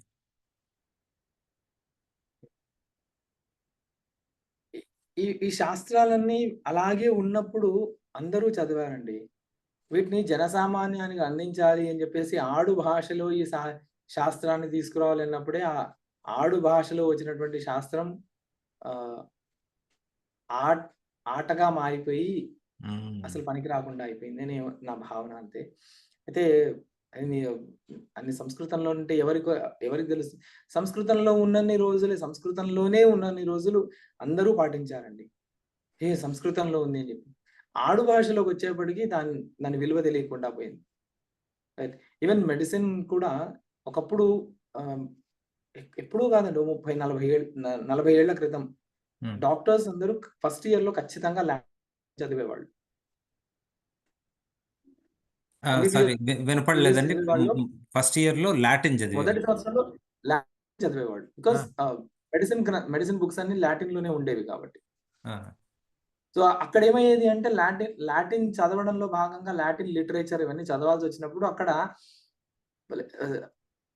Teaching of ethics was part of curriculum from the first year. ఎందుకు అంటే సాహిత్యము, కావ్యము ఇవి ధర్మశాస్త్రమే కదండి. ఏ భాషలో ఉన్నా కూడా కావ్యాలు ఇవన్నీ కూడా ధర్మం గురించే చెప్తుంటాయి. ఏదో ఒక ఇప్పుడు డాక్టర్స్ ఉన్నారు, వాళ్ళకి ఇప్పుడున్న ప్రస్తుతం నేను కించపరుస్తున్నాను కాదు, ఇప్పుడు వాళ్ళకి చదవాల్సింది ఎంతో ఉందండి, సమయం చాలా తక్కువ ఉంది.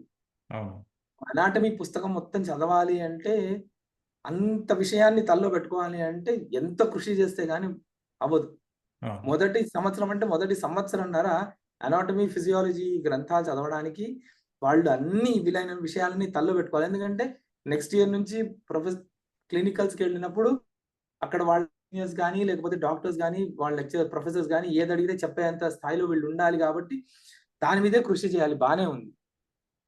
కానీ ఎక్కడో ఒక దగ్గర వాళ్ళకి కూడా ఒక రిక్రియేషన్ కదండీ. సో, రిక్రియేషన్ లేకపోవడం వల్ల ఏం చేస్తున్నారు అంటే వేరే వేరే రిక్రియేషన్ కావాలి. ప్రతి మనిషికి చదువు నుంచి రిక్రియేషన్ కావాలి అన్నప్పుడు, చదువు నుంచి రిక్రియేషన్ వేరే ఏదో కాదు. చదువు నుంచి చదువే రిక్రియేషన్ అని చెప్పి అక్కడ వాళ్ళకి కావ్యాలు ఇవన్నీ కూడా పరిచయం చేస్తే అప్పుడు హ్యూమన్ డాక్టర్స్ మనకు బయటకొస్తారుగా. అలాగే హ్మ్. ఇంజినీర్స్ కూడా. మొదటి సంవత్సరం 8 సబ్జెక్టులు ఉన్నాయి. కాలేజ్ అడ్మిషన్ అయిపోయి, అడ్మిషన్ ప్రాసెస్ కంప్లీట్ అయ్యేలోపు ఫస్ట్ సెమిస్టర్ ఎగ్జామ్స్ వచ్చేస్తున్నాయి. అవును. ఆ ఫస్ట్ సెమిస్టర్ కూడా 8 సబ్జెక్ట్స్ ఉన్నాయి. అసలు కాలేజీలో అప్పుడు దాకా ఒకలాంటి ఎన్విరాన్మెంట్‌లో ఉన్న పిల్లలు కాలేజ్‌కెళ్ళినప్పుడు, అక్కడికెళ్ళిన తర్వాత అసలు అక్కడ ఉన్నటువంటి వ్యవస్థని అర్థం చేసుకోవడానికి వాళ్ళకి సమయం పడుతుంది. ఇంకా అవును. అడ్మిషన్ ప్రాసెస్ కూడా పూర్తి అవుతూ ఉండదు. అప్పుడే ఫస్ట్ ఇంటర్నల్స్ అయిపోయుంటాయి. సెకండ్ ఇంటర్నల్స్ అయిపోయుంటాయి. తిరిగి చూడంగానే 4వ నెల ఎగ్జామ్స్ వచ్చేసుంటాయి. ప్రాక్టికల్స్ అని చెప్పేసి. వాళ్ళకి రిక్రియేషన్ అనేది లేకపోయేటప్పటికి ఏం చేస్తున్నారంటే, రిక్రియేషన్ అంటే వేరే ఎక్కడో అని చెప్పేసి చాలా మంది చెడు అలవాట్లు పోతున్నారు. సో, అందుకోసం మనకు మంచి డాక్టర్స్, మంచి ఇంజినీర్స్, విద్యావంతులు ఎవరు రావట్లేదు. ప్రతి చోట, ప్రతి ఫీల్డ్‌లో కూడా ఇలాగే అవుతుంది. ఇప్పుడు వాళ్ళకి రిక్రియేషన్ కావాలి అన్నప్పుడు ఆ రిక్రియేషన్ చదువులో భాగంగానే రిక్రియేషన్ పెడితే, ఒక కావ్యాన్ని ఇలా అధ్యయనం చేయండి. దీంట్లో అంశాలు ఇవి ఉన్నాయి అని చెప్పి మొదటి సంవత్సరం నుంచే పెట్టగలిగితే, నేను 40 ఏళ్ల క్రితం ఎంబీబీఎస్ డాక్టర్స్ వాళ్ళు లాటిన్ చదివేవాళ్ళు. లాటిన్ ఎలా చదివేవాళ్ళు? అమ్మ అంటే లాటిన్‌లో ఏమంటారు అలా చదవలేదు. లాటిన్ ఏవో కథలు చదివారు వాళ్ళు. ఆ! లా Latin was taught using stories or story. Some literature. So, ఆ లిటరేచర్‌లో ప్రతిది ఏ భాష లిటరేచర్ అయినా, నేను సంస్కృత భాష లిటరేచర్‌లోనే నీతి శాస్త్రం ఉంది అనట్లేదు. తెలుగు సాహిత్యంలో కూడా ఎంతో నీతి శాస్త్రం ఉంది. మరి హ్మ్. మన మాతృభాషలో కూడా నీతి చెప్పాలి. ప్రతి కథలో నీతి ఉంటుందక్కడ. సో, ఆ నీతి అనేటువంటిది ఇక్కడ ఇది నీతి. ఇది అయితే మళ్ళీ ఎలా చెప్పాలి? ఇది నువ్వు చెయ్యి అని చెప్పకూడదక్కడ. కావ్యం కాంతావత్ బోధయేత్. కాంతలాగే చెబుతుందనే చూపించాలి.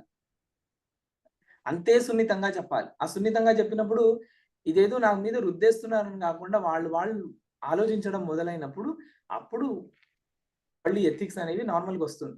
అయితే ఇది ఒక సంవత్సరంలో అయిపోతుంది. ఒకసారి ఇంప్లిమెంట్ చేసేయగలుగుతామా అంటే కుదరకపోవచ్చు. కానీ ఇప్పుడున్న వాళ్ళు ఎవరి వాళ్ళు ఆలోచించుకోవాలి. నిజంగా నేను ఎథికల్‌గా బిహేవ్ చేస్తున్నాను. అవును. ఇది అసలు మీరు 'రఘువంశ కావ్యానికి' ఉపోద్ఘాతం ఇస్తూ ఉన్నారు. ఆహ్, ఆహ్, రఘుమహారాజు నుంచి వాళ్ళందరూ కూడా వాళ్ళు బాధ్యతగా ఉన్నారు. కావ్య ఉద్దేశ్యం అంటే మహాకావ్య పరమ ప్రయోజనం అటుపెట్టి ధర్మాన్ని ప్రతి ఒక్కళ్ళు ఆచరించాలి అన్న స్ఫూర్తిని కలిగించడమే కావ్యం ఒక ఫలమని. కానీ అట్లా చూడడం లేదు గదండీ. కావ్యం అంటే ఏదో ఒక poetry that has nothing to do with అదే నాకు ఉద్యోగం రావడానికి లేదు నేను జీవితంలో ఎందుకంటే ఆహ్, ఒక క్వెషన్ వచ్చింది యూత్ నుంచే. What is the purpose of life అని. సో, దీన్ని మీరేదైనా కలిపి ఇప్పుడు మనం పోయట్రీగా రఘువంశ కావ్యాన్నైనా, కాళిదాసును గూడా he is very romantic poet అని గాకుండా అసలు కాళిదాస హృదయం ఏంటి? మీరు విశేషంగా దీంట్లో ఆహ్, రీసెర్చ్ అని అంటే మోడర్న్ చెప్పాలి అంటే చేశారు గూడా. అసలు కాళిదాస హృదయం ఏంటి? ప్రయోజనం ఏంటి? అండ్ ఆ కావ్యం what is the purpose of life అనేది మనకు ఏదైనా స్పృశిస్తుందా? ఒక చిన్న ఉదాహరణ అండి. చాలానే ఉదాహరణలు చెప్పొచ్చు. ప్రతి శ్లోకం ఒక ఉదాహరణగా చెప్పొచ్చు. ఇప్పుడు మనం మామూలుగా ఎవరినైనా చూడ్డానికెళ్తాం. అవును. మనకంటే స్థాయిలో పెద్దవాళ్ళని వాళ్ళ దగ్గర మాట్లాడడానికెళ్తాం. ఇప్పుడున్నటువంటి వర్క్ ఎన్విరాన్మెంట్‌లో ఫస్ట్ నేమ్ బేసిస్‌లో అందరిని పిలవడం మొదలుపెట్టేసాం. మొదలు మనకంటే సుపీరియర్స్‌ని సార్ అనే పిలిచేవాళ్ళు. ఇప్పుడు అంతా భారతదేశంలో గూడా ఫస్ట్ నేమ్ బేసిస్ వచ్చేసింది సుమారు. అయితే అవతల వాళ్ళు ఏ పనిలో ఉన్నారు అని కూడా చూడకుండా మనం వెళ్లి నిలబడంగానే వెళ్ళంగానే ఎంటర్ అయిపోగానే వాళ్ళని పలకరించి వాళ్ళు మనతో మాట్లాడాలని ఎక్స్‌పెక్ట్ చేసి ఇవన్నీ మనం చూస్తున్నాం. కానీ ఇప్పుడు లాంటి వాడు వశిష్ఠుడిని చూడడానికి వెళ్ళినప్పుడు వశిష్ఠుడు అగ్నిహోత్రం చేస్తున్నాడు. అగ్నిహోత్రం చేస్తున్నటువంటి ఆ వశిష్ఠుడు అగ్నిహోత్రాన్ని వదిలేయలేదు. అనుష్ఠానాన్ని వదిలేయలేదు. తనంతట తాను చేసుకుంటూ ఒకసారి కళ్ళెత్తి చూసి దిలీపుడొచ్చాడు. అంతే ఇంక మళ్ళీ కళ్ళు దించుకొని తన పని తాను చేసుకుంటూ వెళ్ళిపోయాడు. దిలీపుడు గూడా వెంటనే వెళ్ళిపోయి అభివాదం అని చెప్పేసి చెవులు పట్టుకొని అభివాదయ్యి అని చెప్పి సాష్టాంగ నమస్కారం. నీవు ఏ పని చేస్తున్నా ఆపేసి నన్ను మాత్రం ఆశీర్వదించాలి అనలేదు. భార్యతో సమేతుడై అక్కడే నిలబడి అగ్నిహోత్రశాలలో బయట నిలబడి చూస్తూ అగ్నిహోత్రం అయిన తర్వాత భార్యాభర్తలిద్దరూ వెళ్ళి అరుంధతి, వశిష్ఠుల పాదాలు పట్టుకొని నమస్కారం చేశారు అని చెప్పడంలో ఇదిగా ధర్మం. ఇప్పుడు ఏ సందర్భంలో మనం ఒకరిని కలవడానికి వెళ్తున్నాము అంటే వాళ్ళు ఏం చేస్తున్నారు అని మనం ఆలోచించి మనం వేసినప్పుడు అవతల వాళ్ళకి నేను చేస్తున్న పనికి వీడు గౌరవం ఇచ్చి ఆగాడు కాబట్టి అప్పుడు వాడు తర్వాత దిలీపుడు ఇంక వశిష్ఠుడికి మాట్లాడడానికి అవకాశం ఇవ్వలేదు. చాలాసేపు తన గోడు చెప్పుకున్నాడు.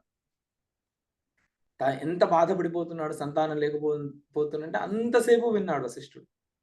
అప్పుడు మాట్లాడడం మొదలుపెట్టాడు వశిష్ఠుడు. అంటే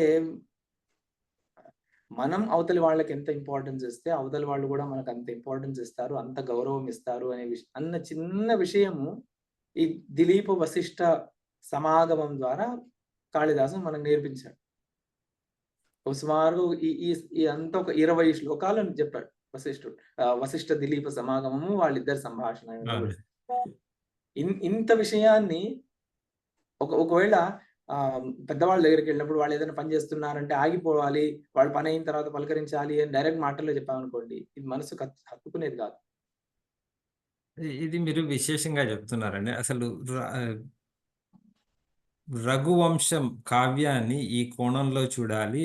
ఒకరితో ఒకరు ప్రవర్తన ఇప్పుడు మనము మీరు లౌకిక వ్యవహారంలో చూసినా కూడా CEO దగ్గర అపాయింట్మెంట్ తీసుకుంటే he might be in back to back 15 minutes slots 30 minutes స్లాట్స్లో ఇస్తూ ఇట్స్ నాట్ అంటే వాళ్ళ busy life. How to be respectful, how to wait patiently అనేది కూడా మనకు ఇంపేషెన్స్ ఉంటుంది. సో ఇవన్నీ కూడా రఘువంశం నేర్పిస్తుంది. ఇంకా తిరిగి what is the purpose of life అంటే మీరు రఘువంశం కావ్యం చెప్తూ రాజు పరిపాలించడం తన బాధ్యత అనుకున్నాడు. అంటే సమ్టైమ్స్ ఉద్యోగం వస్తుంది, డబ్బులు వచ్చిన తర్వాత what is the purpose of life అనేది కూడా కావ్యం స్పృశిస్తుందండి. ఇప్పుడు పర్పస్ ఆఫ్ లైఫ్ అంటే మనం ఏమనుకుంటున్నాం అల్టిమేట్. ఇప్పుడు life is not one thing. It is not about one thing కదండి. అవునండి. It's cumulative of many achievements. Cumulative achievements ని మనం లైఫ్ అనాలి. ఓ 100 అచీవ్మెంట్స్ ని మనం పెట్టుకుంటే దీన్ని లైఫ్ అంటాం. ఏదో ఒక్కటి సాధించాడు అంటే దాన్ని లైఫ్ అనముగా. కరెక్ట్. కానీ మనం ఇప్పుడు సక్సెస్ అనేది కేవలము ఆర్థిక సంపాదనే అంటున్నారు కదండి. మరి what is success, what is purpose అనే దాన్ని మనం ఎలా డిఫైన్ చేసామండి సనాతన ధర్మంలో? ఇస్ ఇట్ లైక్ 360 డెఫినేషన్ ఉందా, లేదంటే ఆర్థికంగా ఎంత సంపాదించానే అదే సక్సెస్? మన వాళ్ళకి డబ్బు సంపాదించక లేదా ఐశ్వర్యం అంటే ఏంటో తెలియక మాటలు చెప్పలేదు. ఎప్పుడు వాళ్ళు ఆర్థికంగా వాటికి ప్రాముఖ్యత ఇవ్వలేదండి. ఇప్పుడు ఒకప్పుడు 40-50 ఏళ్ల క్రితము వాళ్ళ ఇంట్లో ఉన్నటువంటి వాళ్ళ కన్యాదానం చేయాలి, వివాహం చేయాలి అన్నప్పుడు అవతల వాడు వేదాధ్యయనం చేశాడా, లేదు కనీసం పంచకావ్యాలు అధ్యయనం చేశాడా, వాడికి ఇచ్చి వివాహం చేసేవాడు. వీడు పంచకావ్యాలు అధ్యయనం చేశాడు అంటే ఎవరితో ఎలా వ్యవహరించాలో వాడికి తెలుసు కాబట్టి వాడు ఏదో ఒకటి చేసుకుని వాడి జీవితాన్ని నడిపించేసుకుంటాడు అని చెప్పి. ఇవాళ మనం ఎంటెక్ చేసినా కూడా వాడికి ఇచ్చి మనం చేసి కూడా మనం అంటున్నాం మా అల్లుడికి సంధ్యావందనం అంటే ఏంటో తెలియదండి. ఇప్పుడు ప్రతి ఒక్కరికి మనం రియలిస్టిక్ గా కూడా ఆలోచించాలండి. ఇప్పుడు ఇవాళ రోజున అందరికీ తల్లిదండ్రులు ఉన్నారు. రేపటి రోజున తల్లిదండ్రులు స్వర్గస్థులు అయ్యే సన్నివేశం ప్రతి ఒక్కరి జీవితంలో వస్తుంది. ఆ రోజు వాళ్ళు ఆచమనం చేయడానికి కూడా రాని వాళ్ళు కర్మలు ఎలా చేస్తారు, సాధులు ఎలా చేస్తారు, ఇవన్నీ పార్ట్ ఆఫ్ లైఫ్ అండి. సక్సెస్ అంటే భౌతికంగా మాత్రమే ఉన్నాడు అంటే అది సక్సెస్ కాదు. ప్రతి ఒక్కటి ఉండాలి. ఇది ధర్మము ఉండాలి, డబ్బు ఉండాలి. కేవలం డబ్బు మాత్రమే ఉండి ధర్మం లేకపోయినా ఉపయోగం లేదు. కేవలం ధర్మం మాత్రం పట్టుకుంటా నాకు డబ్బుతో అవసరం లేదు అంటే ఈ రోజుల్లో జీవితం చేయడం కష్టం డబ్బు లేకుండా. కానట్లేదు. భూత్యైన ప్రమదితవ్యం అని ఉపనిషత్తే చెప్తుంది. ఐశ్వర్యం సంపాదించడంలో, ఐశ్వర్యం కూడబెట్టడంలో ప్రమదితవ్యం. అక్కడి నుంచి నువ్వు అజాగ్రత్తగా ఉండకూడదు. జాగ్రత్తగా నువ్వు డబ్బు సంపాదించాలనే ఉపనిషత్తు కూడా చెప్తుంది. ఉపనిషత్తు ఎక్కడ? శుద్ధ బ్రహ్మను గురించి చెప్పేటువంటి ఉపనిషత్ భాగంలో కూడా దీన్ని చెప్పారు. అయితే దేనికి ఇప్పుడు సక్సెస్ అనే దానికి దేనికి ఎంత ఇంపార్టెన్స్ ఇస్తున్నాం అని చెప్పేసి ఇవాళ రోజున ప్రతి చూస్తుంటే ఒక క్రికెటర్, సక్సెస్ఫుల్ క్రికెటర్, కానీ వెంటనే వాడిని న్యూస్ చూస్తే భార్య వాడిని వదిలేసింది, భార్య విడాకులు తీసుకున్నాడు, ఇంత డబ్బులు తీసుకొని వెళ్ళిపోయింది. వాడు ఇప్పుడు పెళ్లి కంటే ముందేమో ఈ ఫలానా క్రికెటరు ఈ ఫలానా హీరోయిన్ వీళ్ళిద్దరు పెళ్లి చేసుకుంటున్నారు అని చెప్పేసి చాలా విని ఓ 4-5 సంవత్సరాల తర్వాత వీళ్ళిద్దరు విడిపోయారు.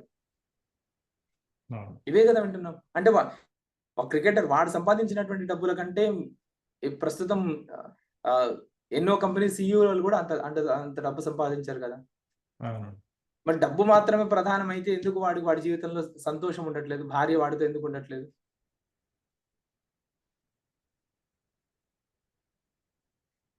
అదే ఇటువంటి విషయాలన్నీ కూడా మీరు అన్నారు కదా అద్భుతంగా పంచకావ్యాలు చేశారంటే ఎవరితో ఎలా మాట్లాడాలి, ఆ అమ్మాయిని బాగా చూసుకోగలిగే అంత ఈ జ్ఞానం ఉంటుంది అన్న ఒక నమ్మకాన్ని ఇచ్చే విద్య మనకు ఇప్పుడు లేదు. మీరు అన్నట్టు ఎంటెక్ చేసినంత మాత్రాన దెర్ ఇస్ నో గ్యారంటీ సంస్కారం ఉంది అని. అంతే. ఇప్పుడు భార్యకి ఎంత ప్రాముఖ్యత ఇవ్వాలి అని అక్కడ రఘువంశం ఇతను అనుష్ఠానం వెళ్తుంటే భార్యను కూడా తీసుకెళ్లి భార్యతో కలిసి వరుంధతి వశిష్ఠులకు నమస్కారం చేశాడు అని చెప్పి, భార్యకి దారిలో వెళ్తూ అన్ని విషయాలు విడమర్చి చెప్తూ వెళ్ళాడు అని చెప్పేసి, భార్యను భర్తతో పాటు ఇంటిలో వాళ్ళందరూ కూడా మీరు మహారాజ్ఞిగా చూడాలి అన్నారు. మరి ఆ విషయము మన సనాతన ధర్మంలో అలా హౌ వి ట్రీట్ విమెన్ అనేది మరి ఈ బయటికి అంతగా తెలియట్లేదండి. యాక్చువల్లీ మన దగ్గర అంటే ఇప్పుడు దిలీపుడు తన భార్యను ఎలా చూసుకున్నాడు అంటే ఆ కాలంలో లేనిది ఏదో అసాధారణ గుణాన్ని అక్కడ చూపించలేదు. అక్కడ ఉన్నటువంటి ఆ సమయంలో ఉన్నటువంటి సాధారణ గుణాలని వంశంలో చూపించాడు. ఇప్పుడు బయటికి వెళ్తున్నారంటే ఇద్దరు కలిసి వెళ్ళాలి. భర్త భార్యతో మాట్లాడుతూ వెళ్ళాలి. ఆవిడకి తెలిసినా కూడా అక్కడ ఉన్నటువంటి మార్గంలో ఉన్నటువంటి విశేషాలన్నింటినీ తనకు తెలిసినవి చెప్తూ వెళ్ళాలి అని అక్కడ చెప్తూ వెళ్తున్నాడు కదా. అదే విషయం రాముల వారు కూడా అంతే కదండి. లంక నుంచి బయలుదేరి తిరుగు పుష్ప విమానాలు వస్తూ ఉంటే ఇది సీత చూసావా, మనం ఇక్కడే మనము కుటీరం వేసుకున్నాము, ఈ నది తీరంలోనే మనము ఇక్కడ ఒకసారి మనం ఇది చేసాము, అది చేసాము, ఇది ఆ నది, ఇది ఈ క్షేత్రము అని చెప్పి చెప్పుకుంటూ వెళ్ళారు. అంటే ప్రయాణం చేస్తూ ఉన్నప్పుడు భార్యతో ఎలా ఉండాలో దగ్గర నుంచి కూడా చెప్పడము అంటే ఉద్దేశం అంటే అలా ఉండేవాళ్ళు అని చెప్పడంలో ఈ రోజు మనం అలా ఉండాలి అనే కదండి ఉద్దేశం. అవునండి, చాలా అద్భుతంగా ఉంది. మనం ఈ రోజుల్లో ఏం చేస్తున్నాము, లాంగ్ డ్రైవ్ వెళ్తున్నామండి, భార్యతో వెళ్తున్నాం. భార్య ఏం చేస్తుంది, ముందు సీట్ లో పడుకుంటుంది, భర్త ఏం చేస్తాడు, పాటలు పెట్టుకుంటాడు, వెళ్ళిపోతారు, ఎక్కడికో చేరుకుంటారు. చేరుకున్న తర్వాత భర్త అలసిపోయాడు, భార్య అంతసేపు పడుకుంది కాబట్టి ఆవిడ లేచింది, రండి తిరుగుదాం వెళ్దాం ఉంటుంది. భర్త నా వల్ల కావట్లేదు, అలసిపోయాను అంటాడు. ఈ ఎడమర పెడమరగా అప్పటి నుంచే ప్రారంభం అయిపోతుందా? ఎంత బయటికి వచ్చిన తర్వాత, ఇంటికి వచ్చిన తర్వాత కోపాలు తాపాలు, ఏం చూపించారు మీరు నాకు అని చెప్పి. ఇది చాలా బాగుందండి. మీరు అసలు how to go for vacation and enjoy, మీరు రాములు పుష్పక విమానంలో వస్తున్నప్పుడు కూడా రఘువంశ మహాకావ్యం నుంచి కూడా దిస్ ఇస్ ద రిలవెన్స్ కదండి. మనం ఈ కోణంలో చూడడం అనేది మనం ఇంకా ఇలాగే ఇంకో గంట కూడా మాట్లాడుకోవచ్చు. But there are few questions and మీరు what is the purpose of life also కావ్యాలు మీరు మొదలు పెట్టారంటే మన శాస్త్రాలు హౌ రిలవెంట్, ప్రతి ఒక్కరు అడిగే క్వశ్చన్ ఇదే అండి, how relevant are these to our present day situations. ఇవన్నీ ప్రెజెంట్ డే సిచ్యువేషన్స్ కదండి. అవును, వెరీ మచ్, అబ్సల్యూట్లీ. అండ్ ఈ క్వశ్చన్ అడుగుతున్నారండి, స్పిరిచువాలిటీ అంటే ఏంటి? ఈజ్ ఇట్ జస్ట్ కొంతసేపు కూర్చొని ఇయర్ ప్లీజింగ్‌గా వినడమేనా? ఈజ్ ఇట్ ప్రిపేరింగ్ ఫర్ మీ అంటే మీరు అన్నారు. ఇట్ ఈస్ రియల్లీ ప్రిపేరింగ్ ఈ కావ్యాల దగ్గర నుంచి కూడా they are all part of spirituality preparing for real లైఫ్‌ని. బట్ ఒక అపోహ ఏమంటే spirituality is disconnected from real life. It is not for early ages. It is for sometimes post retirement scheme టైప్‌లో ఇంకా ఉంది ఆ థింకింగ్. ఎంత చెప్తున్నా కూడా how to how should youngsters look at spirituality and how does that give them the right directions, guard rails గాని ఒక దిశానిర్దేశం ఎలా చేస్తుందండి?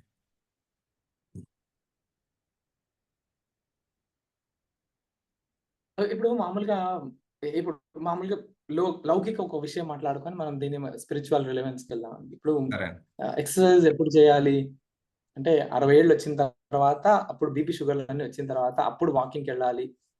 అంతవరకు అప్పుడు అప్పటిదాకా పొద్దునుంచి సాయంత్రం వరకు మంచం మీద పడుకొని కూర్చున్నది ఉండి 50, 60 కిలోలున్న వ్యక్తి ఇంజినీరింగ్ స్టార్టింగ్‌లో ఉద్యోగంలో చేరేటప్పటికి 120 కిలోలయిపోయి, రిటైర్మెంట్ సమయానికి వచ్చేవాడికి 180 కిలోలయిపోయి, అప్పుడు వాకింగ్ మొదలుపెట్టుకొని వెయిట్ లాస్ ప్రోగ్రామ్స్ అన్నీ చేరుకొని చేయాలా? లేదా మొదట్ ఎప్పుడైతే చదవడం ఫిజికల్ యాక్టివిటీస్ ఉన్నాయో, ఆ ఫిజికల్ యాక్టివిటీస్‌ని అలాగే కంటిన్యూ చేస్తూ ఆజీవము హెల్తీగా ఉండాలా? అద్భుతంగా ఉంది. ఇంకొక ప్రశ్న కూడా నేను దీంతో కలుపుకోపోతున్నా అండి. ఉ ఉ అడిగారు. When I have energy in my life to enjoy, I don't have money.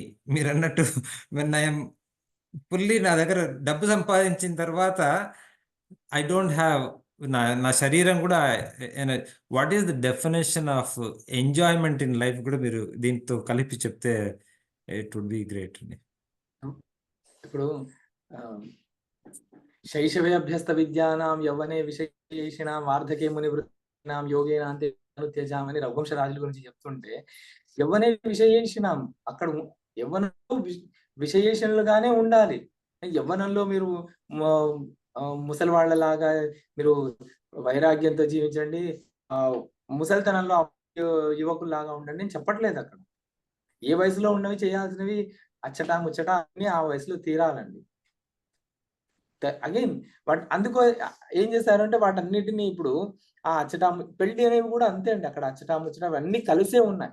సంప్రదాయాల్లో భాగంగా ఇవన్నీ అవును. ఉన్నాయి. సో, ఇవన్నీ కూడా ముఖ్యమే. దంపతులు ఎలా ఉండాలి అంటే ఆహ్, ఇవన్నీ వాళ్ళెలా ఉండారు, పూర్వకాలంలో ఎలా ఉండేవాళ్ళని అధ్యయనం చేస్తే కదండీ మనం ఇవాళ ఎలా ఉండొచ్చో తెలుస్తుంది. అవునండి. ఇప్పుడు దంపతులు ఇద్దరున్నారు. దీంట్లో భార్య కోపగించుకుంటే భర్త ఎలా ఉండాలి? భర్త కోపం చేసుకుంటే భార్య ఎలా ఉండాలి? ఇవున్నాయి. అంటే భార్యాభర్తల మధ్య కోపాలు, తాపాలు ఇవన్నీ సమానమే. ఇవన్నీ గూడా ఎప్పటినుంచో ఉన్నాయి. అయినా లక్ష్మీదేవి కోపం చేసుకుంది. ఆవిడ అలిగింది అంటే వెంటనే బుజ్జగిస్తాడాయన విష్ణుమూర్తి. ఆ! నువ్వు అలిగావంటే నేను గూడా అలుగుతాను. నేను గూడా కోపం చేసుకుంటాను అనడు. విషయంలో కోపంగా ఉన్నాడంటే ఈవిడ ఆయన్ని అనునయిస్తూ ఉంటుంది. సాంత్వనపరుస్తూ వద్దండి. ఇది మనము మన పూర్వీకులు మన అమ్మమ్మ తాతయ్యలు, నానమ్మ తాతయ్యలు వీళ్ళ వ్యవహారంలో చూసాం మనం. ఎందుకో ఈ ఈ ఈ ప్రవర్తన మన తల్లిదండ్రుల కాలానికి మనం చూడలేదు. ఇప్పుడు మనము అది చూడట్లేదు. అవునండి. ఇ ఇ ఇ మీరు అదే అంటే మళ్ళీ ఇంకో గంట మాట్లాడాలని ఉంది ఈ టాపిక్‌లో. మీరన్నారు భార్య, భర్త ఎలా ఒకరితో ఒకరు ఉ ముచ్చటించుకోవడం గాని, సంభాషించడం గాని అని. ఆహ్, భర్తే ఎప్పుడు భార్యకు చెప్పడం, భార్య భర్తకు చెప్పడం లేదు అన్న విషయం కాదు. మీరు రామాయణంలోనే సీతే రామునికి మీరు వనవాసానికొచ్చారు.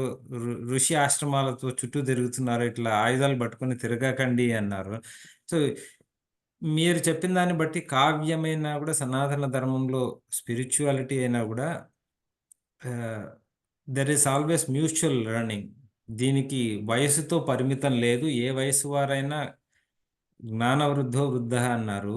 దానికి ఒకటి రెండు ఏదైనా ఉదాహరణలు అంటే మేధావి జనక ఇప్పుడు సంవాదం అని ఇంకొకసారి ఆధ్యాత్మికత ఆధ్యాత్మికత తర్వాత వ్యవహారము 2 వేరు వేరుగా చేయలేదండి. ఆ, ఇప్పుడు ఇప్పుడు సప్త సోమ సంస్థలు, సప్త పాక సంస్థలు ఇవన్నీ చేయాలి అంటే ఇద్దరు భార్యాభర్త ఇద్దరు కలిసే చేయాలి అని కదా! సో, ఇద్దరూ కలిసి పుణ్యంగా ఇద్దరూ కలిసి కొన్ని పనులు చేయాలి. దాని ద్వారా ఇద్దరూ పుణ్యం సంపాదించాలి. అతిథి పూజ ఇద్దరు భార్యాభర్తలు ఇద్దరు కలిసి చేయాలి అని చెప్పి. ఇంట్లో శ్రాద్ధం వస్తే భార్యాభర్తలు ఇద్దరు కలిసి చేయాలి. అన్నారు. భార్య ఏదో వంట చేస్తూ ఉంటుంది. భర్త ఊరికే కూర్చుంటాడు. అలా ఇద్దరికీ వాళ్ళ వాళ్ళ రెస్పాన్సిబిలిటీస్ ఉన్నాయండి. ఇప్పుడు రెస్పాన్సిబిలిటీయే అదే స్పిరిచువాలిటీ అనేది అర్థమైపోతే ఇవి 2 వేరే వేరే ఇప్పుడు కాలంలో ఏమైపోయింది అంటే స్పిరిచువాలిటీ పేరు మీద భార్య ఓ 10 గంటలు జపంలో కూర్చుంటుంది. అవును. లేదా స్పిరిచువాలిటీ పేరు మీద భర్త ఒక 10 గంటలు ఏదో బయట ప్రవచనాలకి లేకపోతే ఏదో స్పిరిచువల్ రిట్రీట్స్‌కి అని వెళ్ళిపోతాడు. స్పిరిచువాలిటీ ఆధ్యాత్మికతకి వ్యవహారం 2 వేరు వేరు లేదండి. వ్యవహారంలోనే ఆధ్యాత్మికత ఉంది. ఆధ్యాత్మికతతో పాటే వ్యవహారం ఉంది. రెండింటిని వేరు చేసి నేను ఆధ్యాత్మికంగా ఎదగలేకపోతున్నాను. నేను కుటుంబంతో నేను కుటుంబిగా ఉంటే నేను ఆధ్యాత్మికంగా ఉండలేను. ఇవి అనుకోవడం చాలా తప్పు. అంతే. నేను గృహస్థుడిగా ఉంటూ కూడా నేను ఆధ్యాత్మికంగా ఉండొచ్చు. ఎలా? పంచ పంచయజ్ఞాలు ఉన్నాయి కదండి. మనుష్య యజ్ఞం, దైవ యజ్ఞం, ఋషి యజ్ఞం, పితృయజ్ఞం, భూత యజ్ఞం ఉన్నాయి కదా. ఇవన్నీ కలిసి చేయవలసినవిగా, భార్యతో కలిసి చేయవలసినవిగా. ఇంట్లో వీలైనన్ని ఎన్ని కలిసి చేయగలిగితే దాంట్లో అదే కదా ఆధ్యాత్మికత. అవునండి. అంటే మీరు ధర్మశాస్త్రం బోధిస్తున్నప్పుడు కూడా అన్నారు, దానమైన ధర్మమైన భర్త భార్యతో చర్చించే అంటే ఈవెన్ ఒక చారిటీ అన్న విషయంలో అయినా కూడా చేయాలి అని. సో ఇది చాలా బాగుందండి. స్పిరిచువాలిటీ అండ్ రెస్పాన్సిబుల్, అసలు లైఫ్ ఈజ్ రెస్పాన్సిబిలిటీ. దాన్ని అవి 2 వేరు వేరుగా చూడకూడదు. అలా మన జ్ఞానం అలా బోధించలేదు. సనాతన ధర్మంలో అలా వేరువేరుగా లేదు. 2 కూడా కలిసినదే జీవనము. That is the way of life. That is the purpose of life. అంటే అన్ని క్వశ్చన్స్ కూడా ఇట్లా అద్భుతంగా ఈరోజు కవర్ చేశాము. చాలా సంతోషం అండి. ఎందుకంటే పర్పస్ ఆఫ్ లైఫ్ అడిగారు. కనెక్షన్ బిట్వీన్ చదువుకు, ఉద్యోగానికి, జీవనానికి సంబంధం లేదు ఉంది అని చెప్పాము. నాకు యవ్వనంలో విశేషణం అనేది తప్పు కాదు. Enjoy your life. But spirituality and life are not 2 different thing. They are intertwined అని చెప్పారు. And career growth and development కూడా రామాయణ, మహాభారతాది కావ్యాలు విశేషంగా స్ఫూర్తిని, దిశానిర్దేశాన్ని ఇచ్చారు. చాలా బాగుందండి. చాలా సంతోషం మీతో ఈరోజు ఇలా ఇన్ని విషయాలు చర్చించుకునే అవకాశం. ముందుగా ఇలా మీరన్నట్టు ఒక ఏదైనా ఇప్పుడు స్థాపత్య వేదం తీసుకున్నా అక్కడ సిటీ ప్లానింగ్, లేదంటే కెమికల్ ఇంజనీరింగ్ ఎట్లా ఉంటుంది, లేదంటే how do we really deal with big mathematics and numbers, ఇట్లా ఎన్నో విషయాలు చర్చించాలని ఆసక్తిగా ఉంది. ఫైనల్గా అండి,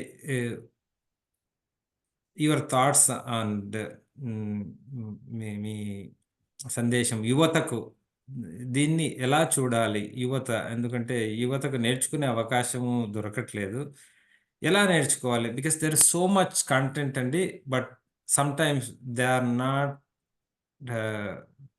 presented properly. There are so many colors added to it. Sometimes ఆ కలర్స్ ఉండడంతో పిల్లలు ఓ ఇదేనా, ఐ డోంట్ వాంట్ ఇట్ అండి. సో వాళ్ళు 2 ప్రశ్నలండి. ఒకటి, what should they look for, what should they learn, how to learn, and where can they find information that is authentic and real? మీరు మొదలు సందేశం ఏంటి అని అడిగారు. అవునండి. సందేశం ఏంటి అంటే ఇవాళ రోజున ప్రతి ఒక్కరూ యాక్టివిస్ట్ మోడ్‌లో ఉండి నేనేదో అంటే ఈ శాస్త్రాన్ని అర్థం చేసుకోకుండా అసలు శాస్త్రం ఏం చెప్తోంది, ధర్మశాస్త్రం అంటే ఏంటి, ఇవన్నీ ఏం చెప్తున్నాయి, మనకున్న శాస్త్రాలు అసలు నిజంగా ఏం చెప్పాలనుకుంటున్నాయనే విషయాన్ని పక్కన పెట్టేసి దాంట్లో దోషాలున్నాయి, దాంట్లో తప్పులున్నాయి, ఆ తప్పుల్ని నేను యాక్టివ్ మోడ్‌లోనే ప్రతి ఒక్కరు ఉంటూ, యాక్టివిస్ట్ మోడ్‌లో ఉన్నప్పుడు యాక్టివిస్ట్ మోడ్‌లో ఉన్నప్పుడు ఏమవుతుంది, దాన్ని మనం పాటించాలి. మనం సరి చేసేవైతే అవి మనకు బుద్ధి చెప్పేవి ఎందుకవుతాయి. సో, అప్పుడేమవుతుంది, వాటిని చిన్న చూపు చూడడం అవుతుంది. సో, ఆ యాక్టివిస్ట్ మోడ్‌లో నుంచి బయటికొచ్చి అర్థం చేసుకునే మోడ్‌లో, రినైజాన్స్ మోడ్‌లో మనం రావాలి. దాని నుంచి మనం ఏం జ్ఞానం మనం తీసుకోవచ్చు. ఏ ఏవి గ్రాహ్యాలు, ఏది త్యాజ్యం. శ్రాద్ధంలో గూడా వండి వడ్డించిన పదార్థాల్లో యద్రోచతే తద్గ్రాహ్యం, యన్నరోచతే తత్యాజ్యం అన్నట్టుగానే ఇక్కడ గూడా ఏది శాస్త్ర విహితంలో, ఏది ఆచరించదగ్గిందో అది ఆచరిస్తూ, ఏది ఆచరించడానికి కష్టంగా ఉందో, అయ్యో! ఆచరించలేకపోతున్నాం అని వదిలేస్తూ, ఇలా శాస్త్రం పట్ల యాక్టివిస్ట్ మోడ్‌లో కాకుండా దీన్ని ఆచరించే మోడ్‌లోకి అందరూ రావాలి అనేది ఒక ప్రధాన సందేశం అది ఉండాలి. అథెంటిక్ సోర్సెస్ ఏమున్నాయంటే ఆహ్, ఇక్కడ సర్టిఫికేషన్ లేదండి అథెంటిసిటీ. ప్రతి ఒక్కరు ఒక సోర్స్‌కి అథెంటికా కాదా అని ఎవరికి వాళ్ళు విచారించి తెలుసుకోవాల్సిందే. మనం సంస్కృతామృతం చారిటబుల్ ట్రస్ట్ ద్వారా అలాంటి ఒక అథెంటిక్ సోర్సెస్‌ని, ఒక లైబ్రరీని క్రియేట్ చేయాలి అన్నదే ఉద్దేశ్యం. ఆహ్, దాంట్లో భాగంగా ఇక ముందర ఇలాంటి పాడ్‌కాస్ట్‌లు గూడా చేస్తూ, అలాగే కాశీ గురించి అథెంటిక్ నాలెడ్జ్ ఒక సిరీస్ ఆఫ్ వీడియోస్ చేద్దామని, ఆ తర్వాత ఒక్కొక్క క్షేత్రం గురించి గూడా అథెంటిక్ నాలెడ్జ్ అక్కడ క్షేత్ర పురాణం ఉంది. పురాణంలో ఆ క్షేత్రం గురించే ఉంది. క్షేత్ర పురాణమా? పురాణంలో ఆ క్షేత్ర చర్చ. ఏది ముఖ్యం? అది తీసుకొని పురాణంలో ఉన్నటువంటి క్షేత్ర విశేషాలని ప్రధానంగా తెలుసుకుంటూ, క్షేత్ర పురాణం గూడా తెలుసుకొని అంటే ఏది తెలుసుకోవడం వల్ల మనకు ఆ క్షేత్రం పట్ల, ఆ క్షేత్రంలో ఆచరించాల్సినటువంటి విధి విధానాల పట్ల గౌరవం పెరుగుతుందో, ఆ విషయాల్ని మనం తెలుసుకోవాలి. ఇది ఓ అథెంటిక్ లైబ్రరీని రానున్న ఒక 4, 5 సంవత్సరాల్లో జనాల మధ్యలోకి తీసుకెళ్ళాలి అని సంస్కృతామృతం చారిటబుల్ ట్రస్ట్ ద్వారా చేయాలి అనుకుంటున్నాం. దీనికి మీ అందరి తర్వాత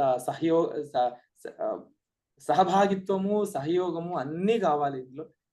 ఎవరెవరు ఏ విధంగా అయితే సహకరించగలరో, సహకారం అందించగలరు, ఆ విధంగా సంస్కృతామృతం చారిటబుల్ ట్రస్ట్‌కి అందిస్తూ ఈ ఈ ప్రయాణంలో అందరూ వాళ్ళ వంతు కృషిని ఏదో విధంగా వాళ్ళు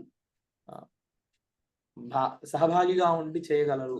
ఆ అవకాశం గూడా సంస్కృతామృతం చారిటబుల్ ట్రస్ట్ ఇస్తుంది అని చెప్పి చెప్తున్నాను.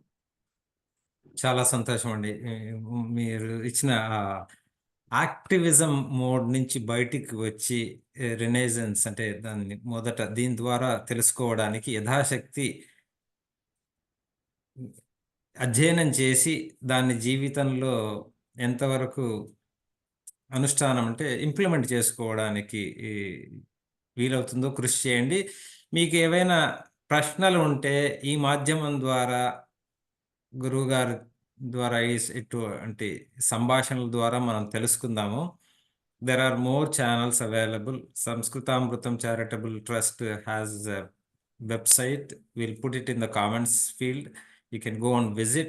We are coming out with a lot of knowledge that is easy to consume and kind of put it into practice. అలాగే విశేషంగా చాలా రామాయణ మహాభారత రఘువంశ ధర్మశాస్త్రాది ఈ శాస్త్రాల అధ్యయనం కూడా చేస్తున్నాము. అటువంటివి కూడా వెబ్సైట్లో భవిష్యత్తులో పబ్లిష్ చేస్తాము. సో మీరందరూ కూడా ముఖ్యంగా మీ ప్రశ్నల ద్వారా మీరేం తెలుసుకోవాలి అనుకుంటున్నారో సందేశాల ద్వారా put comments and share it with anyone else whom you think will benefit from this, and we look forward to keep this conversation engagement with you. మరి ఇంకొకసారి బహవః ధన్యవాదాలండి. శ్రీ గురుభ్యో నమః.